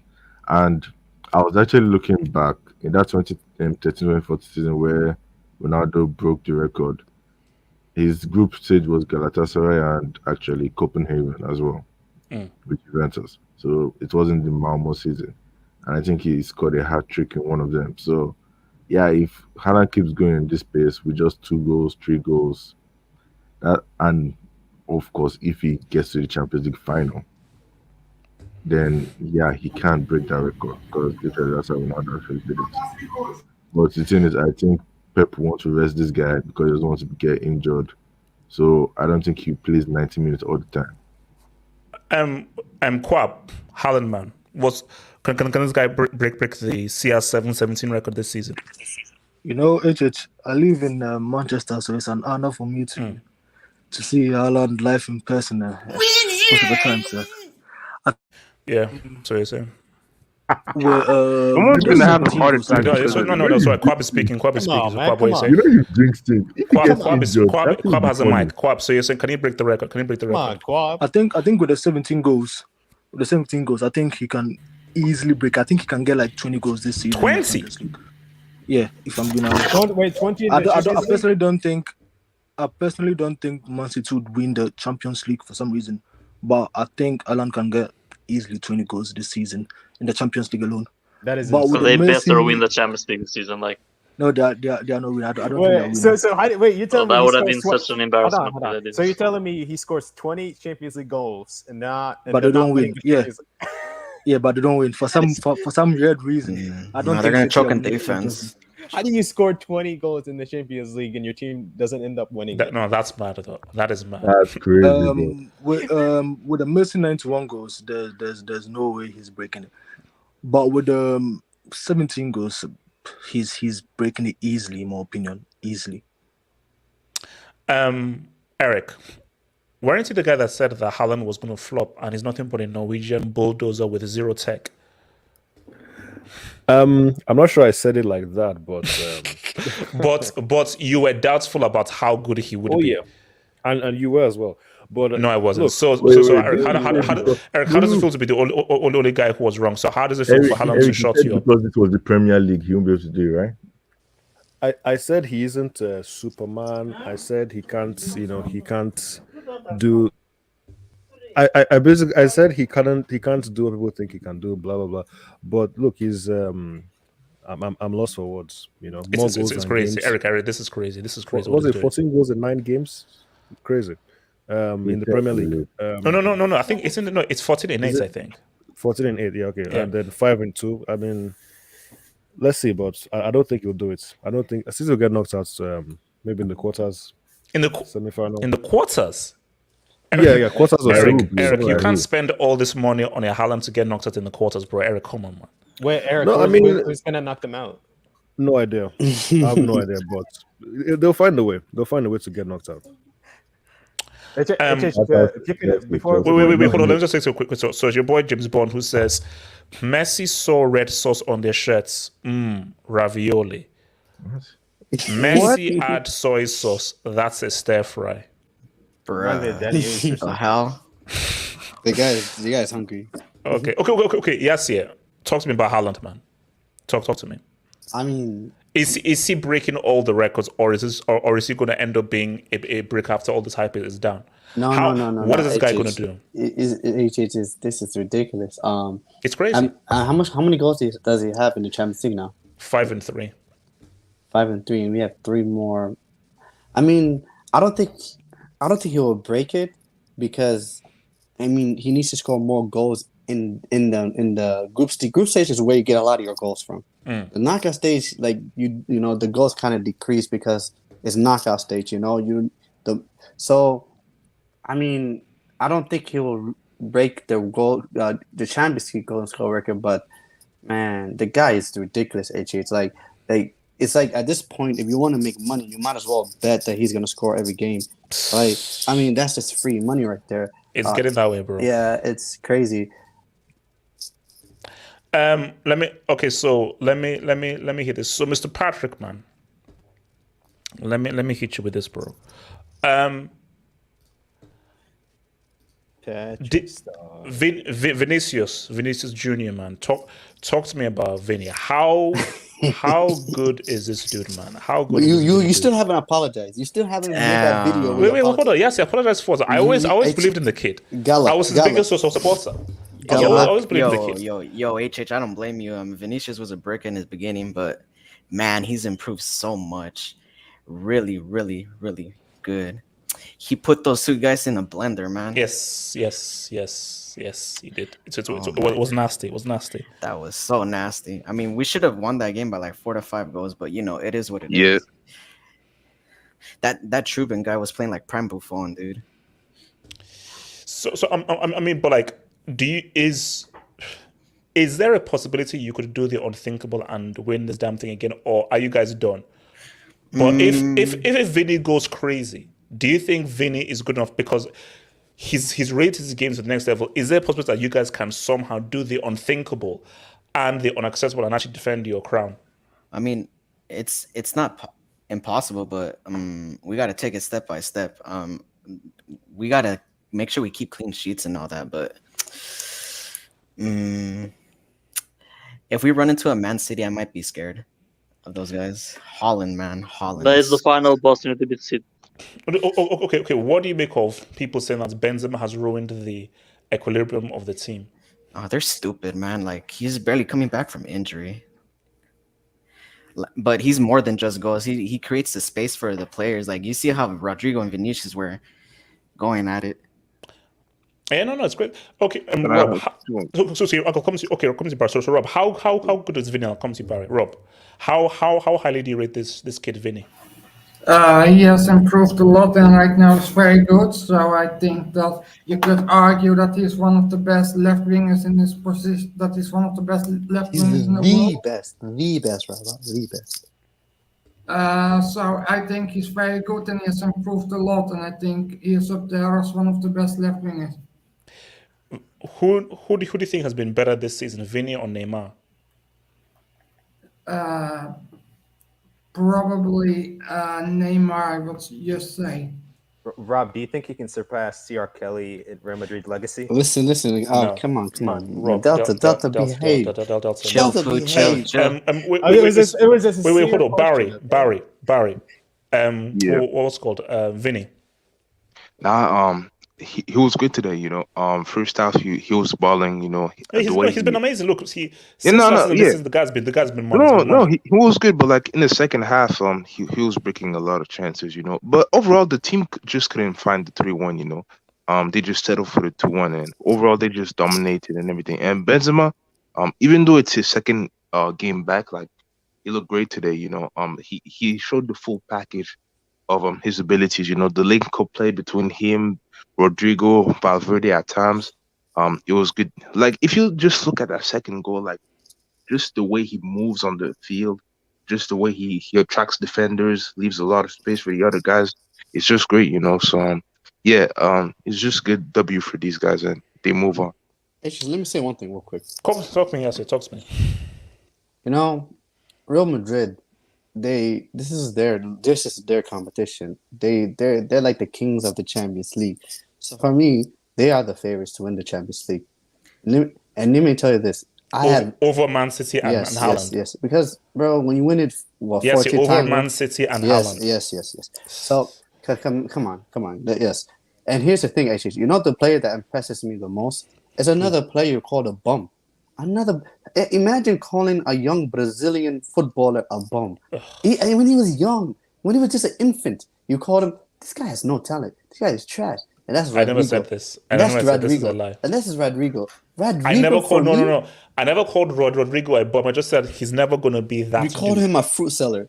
I said that he's never gonna be that dude. You know where he's from? He's from the streets. You know the streets of Brazil. Come on, HH. From Rio de Janeiro. He's from Brazil. From Brazil, HH. The kid is good, HH. He has surprised me. No. Look. Madrid have some guys. They have some guys, but you have to like. They can't win it again, bro. I mean, come on. Like, if we win it again, y'all gotta create the Super League at this point. If Real win it again, then I think Pep needs to retire because see, that's on Pep and Man City. If Pep and Man City allow Real Madrid to win it again on their watch after with Haaland, then it's on Pep. Wait, what about what? No one was worried about PSG. No one cared about you guys. Man, you're gonna choke, bro. What's it called? Z-Man, talk to me about Vini. How good is this kid, bro? Z-Man's still depressed? Well, we talked about the depression's not going to stop until the end of the season, bro. I just want you to know we're Europa League team, and I hope Manchester just knocks us out. Yo, Z-Man, what's up, man? Now I can see. Oh, I thought this was. It's a bridge. Oh, jeez. I thought it was a stadium. So I thought. I'm sorry. What's it? Oh, I didn't know it was a bridge. I'm going to say this one more time. I'm going to say, look, this is damn shame. Oh, half slow. Your eyesight is blinded. Yeah, no. I thought that was a stadium. That's slow, okay. man. But, so, Zeman, how good is Vini, and how well do you think he can do at Chelsea when he comes next summer? First of all, he's never stepping on the bridge. He's never doing that. But if he wants to do, Figo backwards, he could definitely do that, man. But to be honest with you, bro, if this guy is, we tend to use this word too often, black excellence. Vini is a clear definition of black excellence, unlike that bum Dembele, man. Watching Vini makes me so just jealous, man. Like the guy's good, man. The guy's good and he's productive. It's really, yeah. Vini and Dembele, man, it's two different cases, bro. Two different worlds. They're worlds apart, man. It's especially in terms of effectiveness, and actually helping your team to win. Bro, Dembele has no brain. I swear. He's such a class player, man. He's already, for me, he's already world class, man. He's 100%. Bro. This guy, it's just, bro. Something clicked with him, man. You got to give credit to Ancelotti. I and me, Z-Man, because I seen it. Z-Man. Bro, everyone saw what he's capable of. It's just, was he gonna be consistent, or was he just gonna be, moments here or there? I told you, Z-Man, but you didn't listen to me. He's shown that consistency, and you got to give credit to him, man. This kid is amazing, bro. He's amazing, bro. He has that technique and lala. This is what I mean. Football would never die with players like Vini, bro. Football would never die. Haaland, you could have the goal scoring, which he's a monster, bro. He's a monster. He's easier to conquer. And see, this is what I always said. It's like, this is Salini. See, that's why Haaland being the face of football is bad. That is not good. Vini, it is very important as we have players like Vini, because that is what football should be. For football, Vini being the face of the future football, that is in a safe place. No, see, Haaland, let him do his thing. But Haaland is just a pure goal scorer. He can't promote football because he's not a footballer. He's just a goal scorer. Vini, this is a baller. Bro. Pace and power. Vini and the Vic, that dude from Napoli, bro. They keep football alive. They keep football sexy, man. They keep football sexy, man. Okay. Did we put Mbappe in this conversation or? No, he's just pace and power. He's a World Cup winner. He's a World Cup winner. He's a World Cup winner. I don't know what happened to him, bro. It's the ego. No, Delta. It's like if you don't listen. The contract he was given, that was the worst thing that happened to PSG and Mbappe. I keep telling you this and you don't want to listen. If he would have came to Madrid, it would have been different. But HH, he does have one. It's Cristiano, Vini, bro. Right? It's Vini, right? What do you rank Vini amongst the best in the world? Is he top 10 for you? Wait, as of right now. Yeah, as of right now. Bro, as of right now, he is top 10. Top 3, top 4. Top 5, bro. Easy top 5. He's in top 5 for sure. easily minimum top 5. Based on form, he's easily top 5. Okay, Easy top 5. Don't take form. Take it overall as a player. Like, overall as a player, I mean, that's tough. That's you tough. got, that's you no. got Like, Neymar, but you got basically, Messi. it makes more sense just to say like, how is he doing as form? Because my thing is like he's still growing as a player.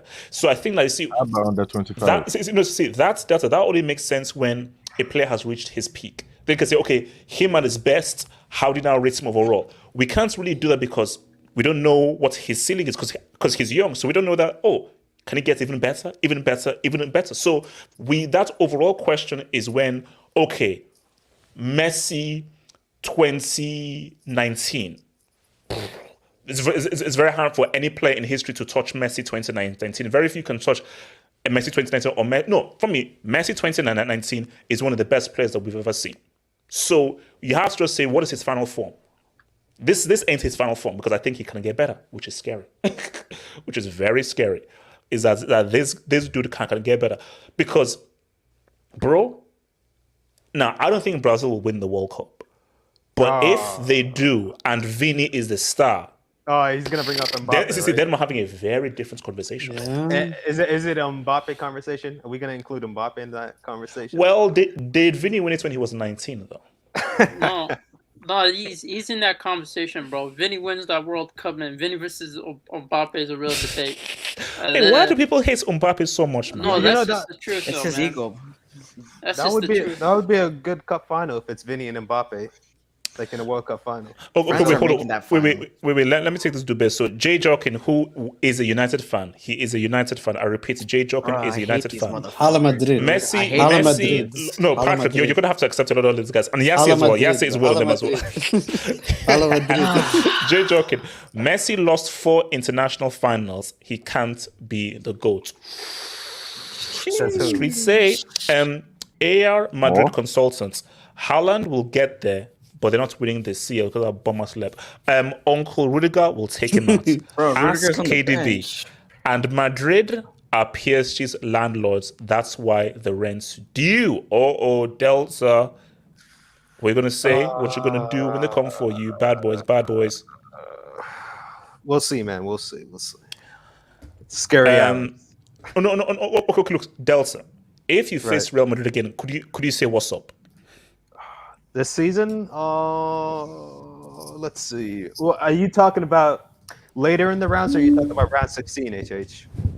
Anytime in the knockouts. Yeah, anytime, bro. Anytime. Because I feel like if we met them in the quarter or semifinal, I think we could beat them. But if it's too early in the round 16, there's no way you're moving around the 16. No, if you meet them in the semis, right. that's a tough, that's a tough I ain't game, trying bro. to meet PSG. I'm ready. No. Tired of playing these guys. We're ready actually because HH. I just remembered. We're both gonna finish first, so we're not gonna meet in the round 16. I think both teams will most likely go to the quarterfinals since we're facing second group stage teams, unless we face Liverpool and they get better, but hopefully not. But if we met in the quarterfinals, I think we would beat them, HH. I know I did. PSG, I know this is such a. You know what happened last season? This is a common. Wait, hold on. Let's do the hold on. So Shabio, Shaktar Donetsk, Chelsea stopped City in the UCL final. Yes. Never forget. Yes, we did, man. Yes, we did.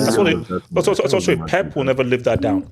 Pep will never live that down. That's what he gets for overthinking. Jay Jokin, HH keeps saying City are the favorites to reverse jinx Pep. No, look, as I said again, honestly, that City, they better win. You've bought Haaland. This guy is now a goal-scoring freak. I don't know how City don't win the UCL this year. Bro, there has to be 1 year where we don't have the left stream. Come on, Pep. There has to be 1 year where we don't have this freaking left stream. You know, as long as you exist, as long as you exist, you know there's gonna be a left stream. Shout out to boy James Bond. Vini drank Abalumo, the same size as HH's Ogo. Thank you for that, James Bond. Thank you, man. Thank you. What does that mean? What does that mean? NDI. I'm not translating. NDI. Didn't the Sheriff of Nottingham beat Madrid in Spain?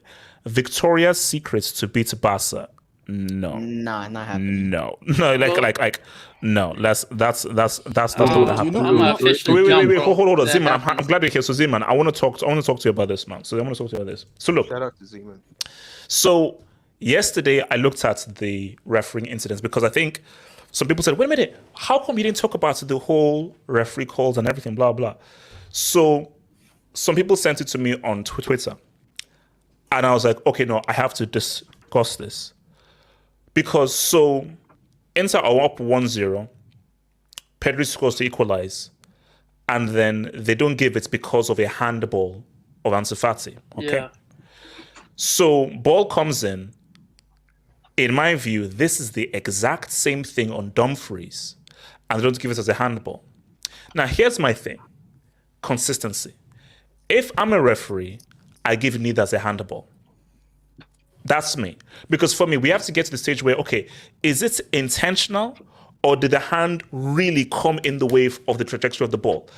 Ball to hand is stupid. This whole ball to hand rule is freaking stupid. No. There's a law that says that you can't score off of a handball. If it comes off the hand and then the opposition scores, then it's chopped off no matter what, even if it was accidental. That's actually a law. No, but that's not it, bro. Dumfries literally used the hand in order to stop a play from happening. Dumfries was a penalty, but I'm talking about the one that Pedri. That one I understood because at the end of the day, it was a handball. It slowed down the pace of the ball to a certain extent. But that Dumfries one, that made no sense. No. Because my thing is that I don't think he even went to the monitor. Did he go to the monitor? No, he didn't. He just asked the VAR and that's it. Yeah, no, but see, that's my thing. That is like, why did he go to the monitor for the Pedri one, but didn't go to the monitor for the Dumfries one? Because they looked identical. And here's my thing. Even if the guy in the VAR booth says that, yo, bro, I don't, because he couldn't have said, oh no, it definitely did hit his arm. As long as it is contentious and so forth, it's such a high stakes game. There is so much riding on this game. Go to the freaking monitor, bro. Bro, this is.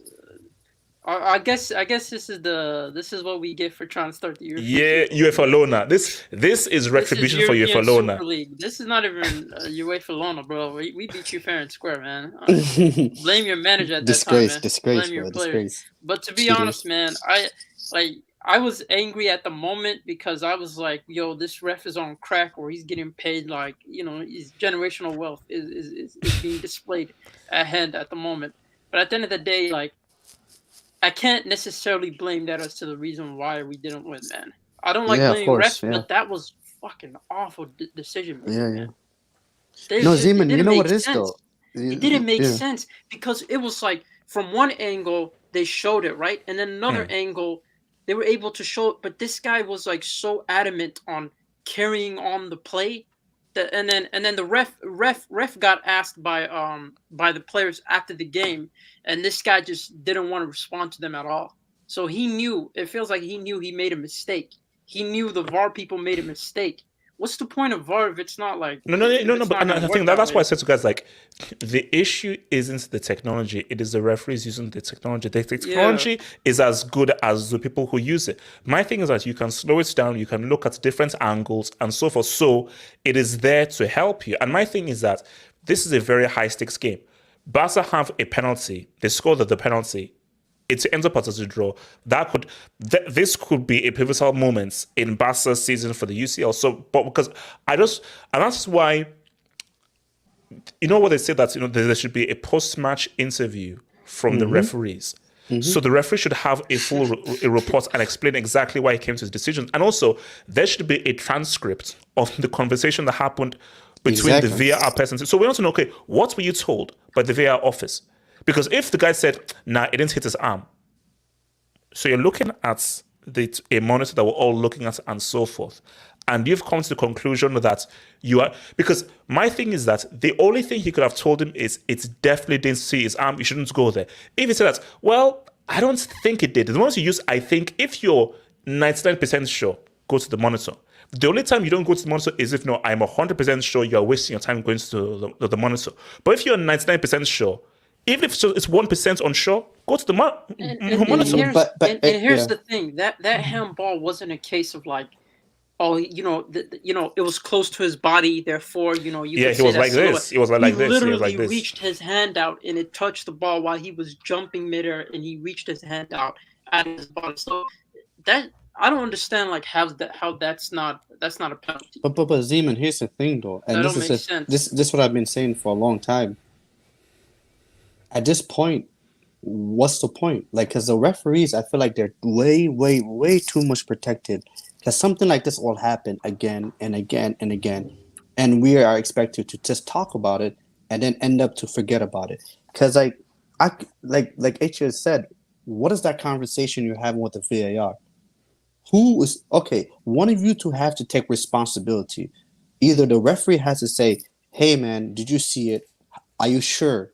Are you clear?" Because if you're not sure, I'd rather just go to the VAR monitor and check for myself. The referee on field should take that responsibility. But sometimes what happens is like these referees are like, it seems like they're scared. They're like, they want to. Okay, I'm the on-field monitor. I'm the on-field referee. I'm just gonna let the VAR handle it. Okay, the VAR says, "Oh, everything's okay, good. I'm gonna go with it." No, you are the referee. Make sure the call's right. Hey, I didn't clearly see it. What do you see? Hey, I'm not really sure. It's hard to see. Okay, if the VAR is not sure, okay, it's best for me to go over to the VAR and check with my own two eyes and see for myself, and then come to a conclusion. But it's like I said, the referees are scared. They protect each other. They just toss each other the responsibilities. The on-field referee toss the responsibility onto the VAR. The VAR says, no, it's the decision of the on-field referee. And then it gets to a point where we're supposed to all forget about it. And it is what it is. And it's wrong. It's wrong. You know that players actually, like, I feel like certain referees, you know how we say certain players aren't like big game players. I think some referees just buckle under pressure as well, bro. Because of the occasion, they're at the point where they don't want to be the ones to decide a game. I think referees are a little bit too scared in that Maradona, sense. exactly. That's what he did. Scared. They're too scared to make a decision that will like impact the whole game and be responsible for it. Wait, hold up. Can I jump in? I saying this is maybe a pattern here. Sheesh. No, it's a comment. That's serious. Let me come to Nomad, who's not spoken it. So, Nomad, talk to me. I'll come to you, Gatlock, then Kwab. This whole ref VAR penalty thing, man, with Barca and Inter, man. Yeah. After this summer transfer window, right? We were told that Barcelona are going to destroy everyone. This is true. Who said that? No, who said that? Nomad is cooking. Let's Nomad cook. Nomad is cooking. The Nomad from Central Asia? We were told that Koundé and Araujo are going to destroy all attackers that come their way. We were told, yeah, exactly. That's my point. We were told that Xavi is a biblical figure, coming out of the sands of Levant, about to become the next Pep Guardiola, and rays of sunshine were going to, flow over him, and he's going to lead everyone to salvation, He's going to part the oceans and do all of that crap. We were told that. I was there. We were told that. We were absolutely told that. No, we were told that. Xavi would come out and told. Yes, we were told that. And we were also told that Barcelona are the favorites to win La Liga. Barcelona are favorites to finish top of their group, ahead of Bayern Munich. When the groups were done, we were told that. Just after a few, games in La Liga, we were told that. So what I'm saying is, Inter Milan, who've been struggling in their domestic league quite a bit, have won, scoring a screamer with a clean sheet. That's the reality. That's the reality. That's the reality. And that reality, why I'm hurt, listening to all of these arguments. Yeah, fuck you, Barry. All of these, arguments is that Shout out to Barry. You man. know, Shout out to he's Barry. Richard, bring up the winners. No. Let's let him cook. Let so no cook. No, continue. the problem is listening to all these Barca supporters. It's okay. The refereeing decision wasn't correct. That doesn't change. It should have been a penalty, most likely. But you support Spanish football. You're supposed to support Spanish football. You're supposed to be La Liga supporters.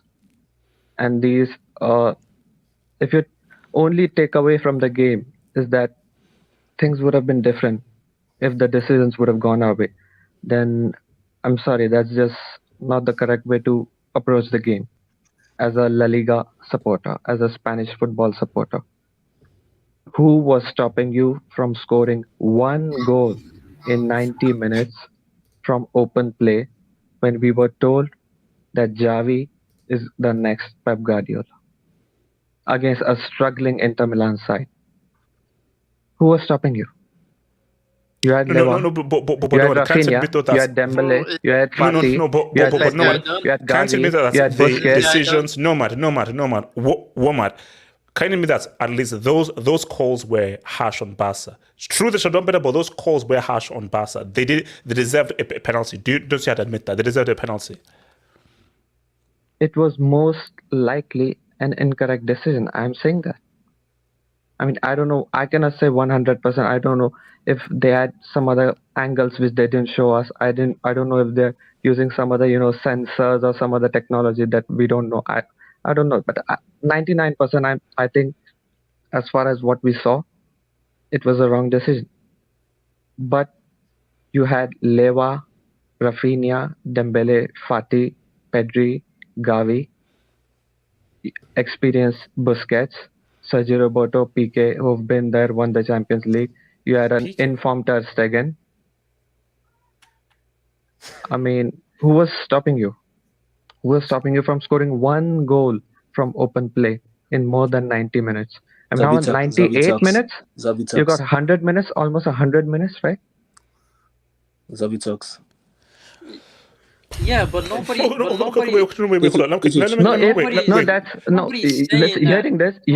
Hearing this from a supporter of an English club, hearing this from an EPL fan, that's fine. But we're supposed to be different, dude.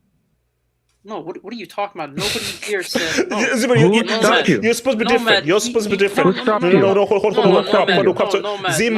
Woman has spoken. You're supposed to be different. Zeman, no excuses. No excuses. Wait, hold up. Kwab. Do you agree with Nomad's assessment that you can't be relying on penalties and that you need to do better after pulling every single lever and stealing Chelsea's 3 attackers? Talk to me. To be fair, it was a penalty, and if you remember the game against Bayern, Dembele, the last minute game, the first half, the last minute, we had a penalty. Alphonso Davies pushing Dembele, and they didn't even look at the VAR for some reason. I don't know. It seems like this. But should you be relying on VAR? Shouldn't he have done? Yeah. I'm coming to that. To that. The thing is, with the squad we have, we shouldn't even be getting to the point where we need to be relying on penalties and referee decisions, because VAR is VAR. Let's keep it stuck. VAR is VAR. Things like this they're going to happen regardless. So what we need to do as a team is to take our chances and bury. And I'm a big Xavi fan, but his tactics, his lineup, respect your legend. Respect your legend. He has no plan B. We have Alejandro Balde sitting on the bench. Very, very, very, very good player. Yet he chooses the safe option to go for Alonso, who is Alonso's a Chelsea legend and a quality player. You have Chelsea quality right there. He's a UCL winner. So what are you waiting? I get he's a UCL winner, but he's not the player he was 3-4 years ago. Balde at the moment is a 10 times better player than Alonso. But I don't know why it's Xavi for some reason. He doesn't even play in La Liga. Yet he plays in the Champions League, which makes no sense. Second of all, yesterday with the match, and I've noticed Xavi is trying to force this, this Spanish midfield of Gavi, Pedri, and Busquets, which is not working at all in our club. Gavi was being hyped up. You see, I don't Gavi, like guys to be honest, flip-flopping. it- I keep getting told that Mason Mount- Gavi is the truth and he's the next big thing. No, Now he's no. trash. Mason Mount Nah, is nah, better Zima, than- no, were the no, you one that can't keep was hyping flip-flopping. him. You were the one that was hyping No, him. no, Don't no, try no, to no, act no, no, like no. that. Mason I Mount on is this better than panel, Gavi. people were saying You that have. Gavi is You said amazing that. and Nah. Gavi is the truth. And now you're not saying he's not trash. No, you No, have to be he's not consistent. trash. I'm not saying he's No, not no, no, trash. no. No one's saying it he's was trash. the thing is, it was damn us clueless Barcelona fans that was always hyping. But I've never rated Gavi. Pedri, best young midfielder in the world. Pedri to me is top 5 midfielders in the world. Top 5. But Gavi, I would take Mason Mount over Gavi any day. Gavi just presses. Excusez-moi. He has no Wow. progressive play. Nah, man. Drop the brick. Drop the brick. Hold on. Here's the So, thing, bro. Quab, you would no. Okay, What's wait. going So, on? What's going on? Quab, hold up, Quab. So you would accept Quab. You see, You that's would the accept problem hold with up, the Quab. streams, man. Would you accept a Mount Gavi swap? I will accept a Mount Gavi swap. Come on. Wait.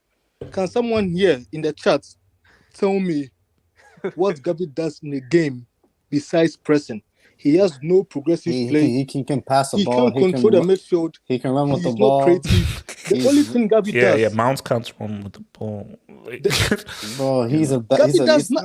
Bro, Gavi come does on. nothing in the game, Listen, bro. listen. The only thing he does is press. No, bro, you're wrong. You know, here's why you're wrong, because Gavi, I saw Gavi in Spain. Gavi in Spain, and Gavi in Barcelona is different. And that's because of the managers. Luis Enrique knows how to play Gavi.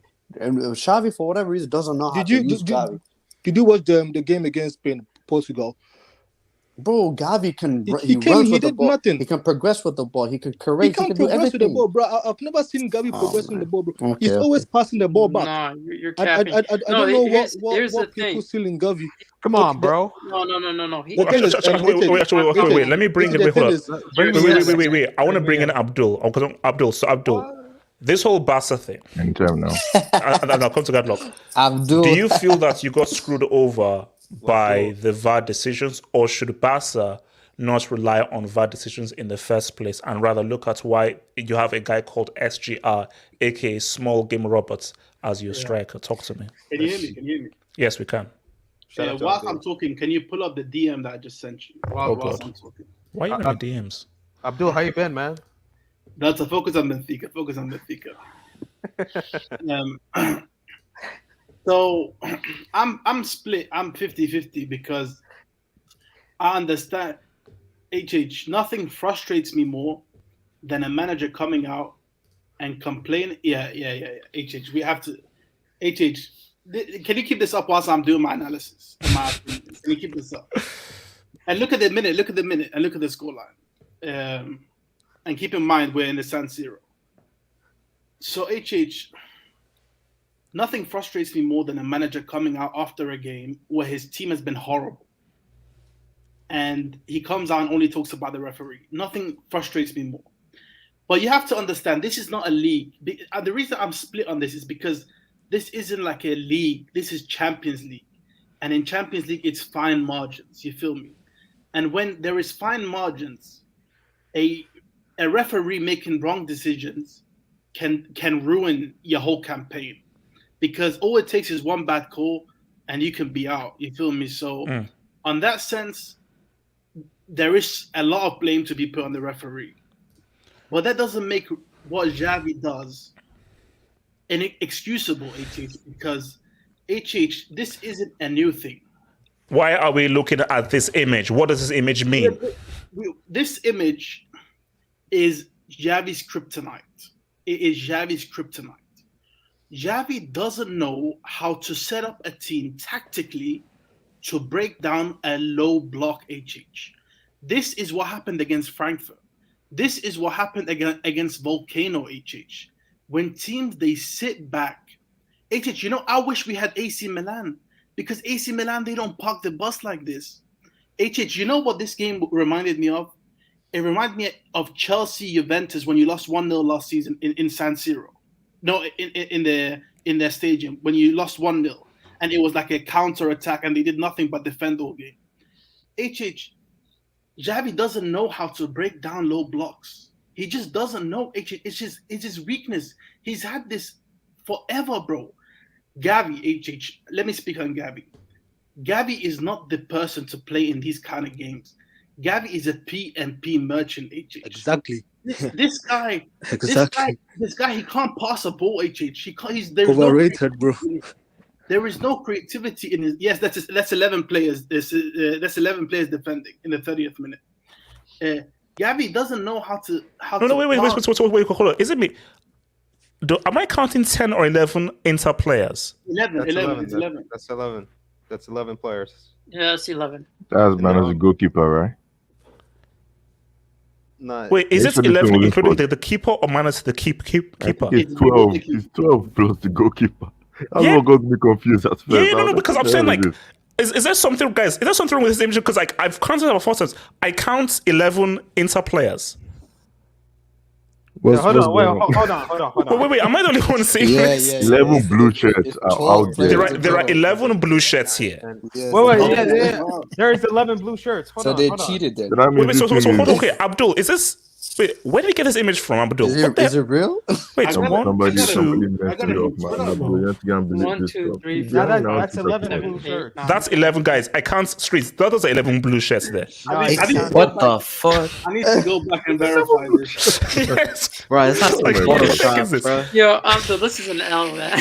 No. This is Okay, I'm not like, yo, HHU, bring up this picture, man. Nobody uses it. And this is something with doctored CGI, MCU. No, but wait, one second. Whether they've added one player or not, this is how they played the whole game. So Nah. What's going on here, man? What's going It on? doesn't change the fact. But anyway, Okay, hold on. Let him continue. While we look at this fake pic. Continue. Yeah, Let Abdul cook, man. No, but it doesn't matter if there's one more player. Everybody who saw the game, they saw they played this way anyway. But it changed. I don't want to hear anybody complain about the referee because the only thing that matters now is next week. We have to beat them by more than one goal, HH. We simply have to. And if they don't, HH, you're never seeing me again because my mental health, it can't take 30 minutes. Oh. You're speaking on Gavi. What are you saying? We should have seen Abdul's live react. Can I respond? Okay, Zeman, respond. Yeah, my thing is like, this is my problem, right? By the way, Zeman, get off the bridge. By the way, No. Let him talk. This is my problem with people. They either overly criticize one player for the poor performance of a whole team, and not criticize the players up front. I think those players were the problem. My problem is, yes, Gavi had a very poor game against Inter. He was very poor. He was extremely poor. But for people this is my problem. It's either people rate him to the extent they expect him to be like a Pedri, who I think is a generational talent. He's better than Pedri, but go on. Or no, he's not. But or they call him a bum. It's like two extremes. It's never an in-between analysis of what he is. I think he's a good when it comes to not only pressing off the ball. I think he's better than Frankie De Jong. The only thing Frankie De Jong has is progressive carries.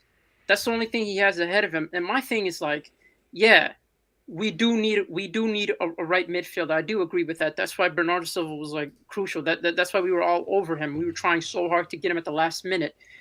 But then again, like, people seem to forget how trash De Jong is, as if to say He's that trash? him coming into this midfield is going to fix things. So Frankie wouldn't have helped. No, that's my thing. That's my thing. I think he would have. No. Against this game, I could say yes, but let's not try to act like Frankie De Jong has been putting in. But Zeman, that's the point. No, This is my thing. This is my thing. They both. No. 10 times better. Hold on, Zeman. This is my thing. Against Bayern, you definitely need a guy like Gavi over De Jong. But in a team like this, I could see why you would need a progressive carrier. But then again, it's just like, yeah, I could see that argument. And as far as, this criticism that, oh, we're blaming it all on the ref. No, we've all clearly said, everyone in this panel has clearly said that the biggest problem was our performance. Our performance was trash from every single dimension. Like, our attack was trash as much as our midfield to a certain extent in terms of carrying the ball, or our defense. We kept leaving too much gaps. Luckily, they didn't really penetrate to our defense because they're not that fast. But it was an overall team performance, and then you have to look at the manager. When the team's performing bad, the first person you look at is the manager, because that's a tactical breakdown, bro. Let's be honest, bro. We got tactically beat with a low block, and it seems like we don't have any answers to that question.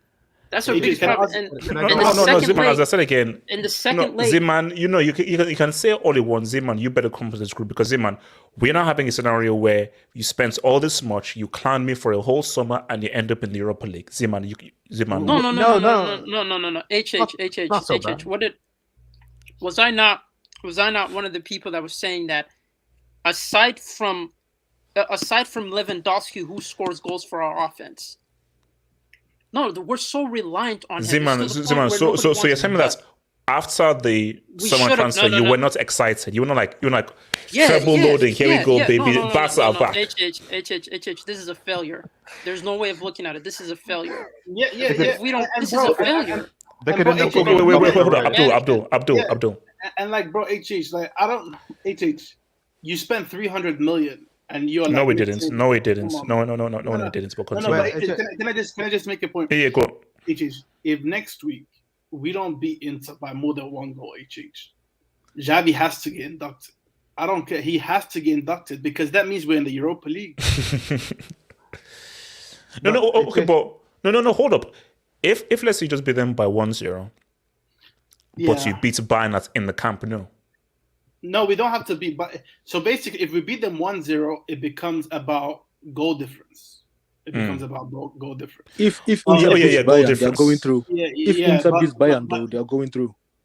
Inter beats Bayern, they are going through. No. Basically, if it's 1-0, then it's a start parting session featuring Victoria's Secret. I mean, if Inter beats Bayern, any of us can do something against they are going through. Yeah, but look, Inter is beating Bayern, bro. Because Inter play Bayern in the Allianz. Inter not. Bayern. They could get a draw. They could get a draw. Inter not beating Bayern at the Allianz, bro. That's not happening.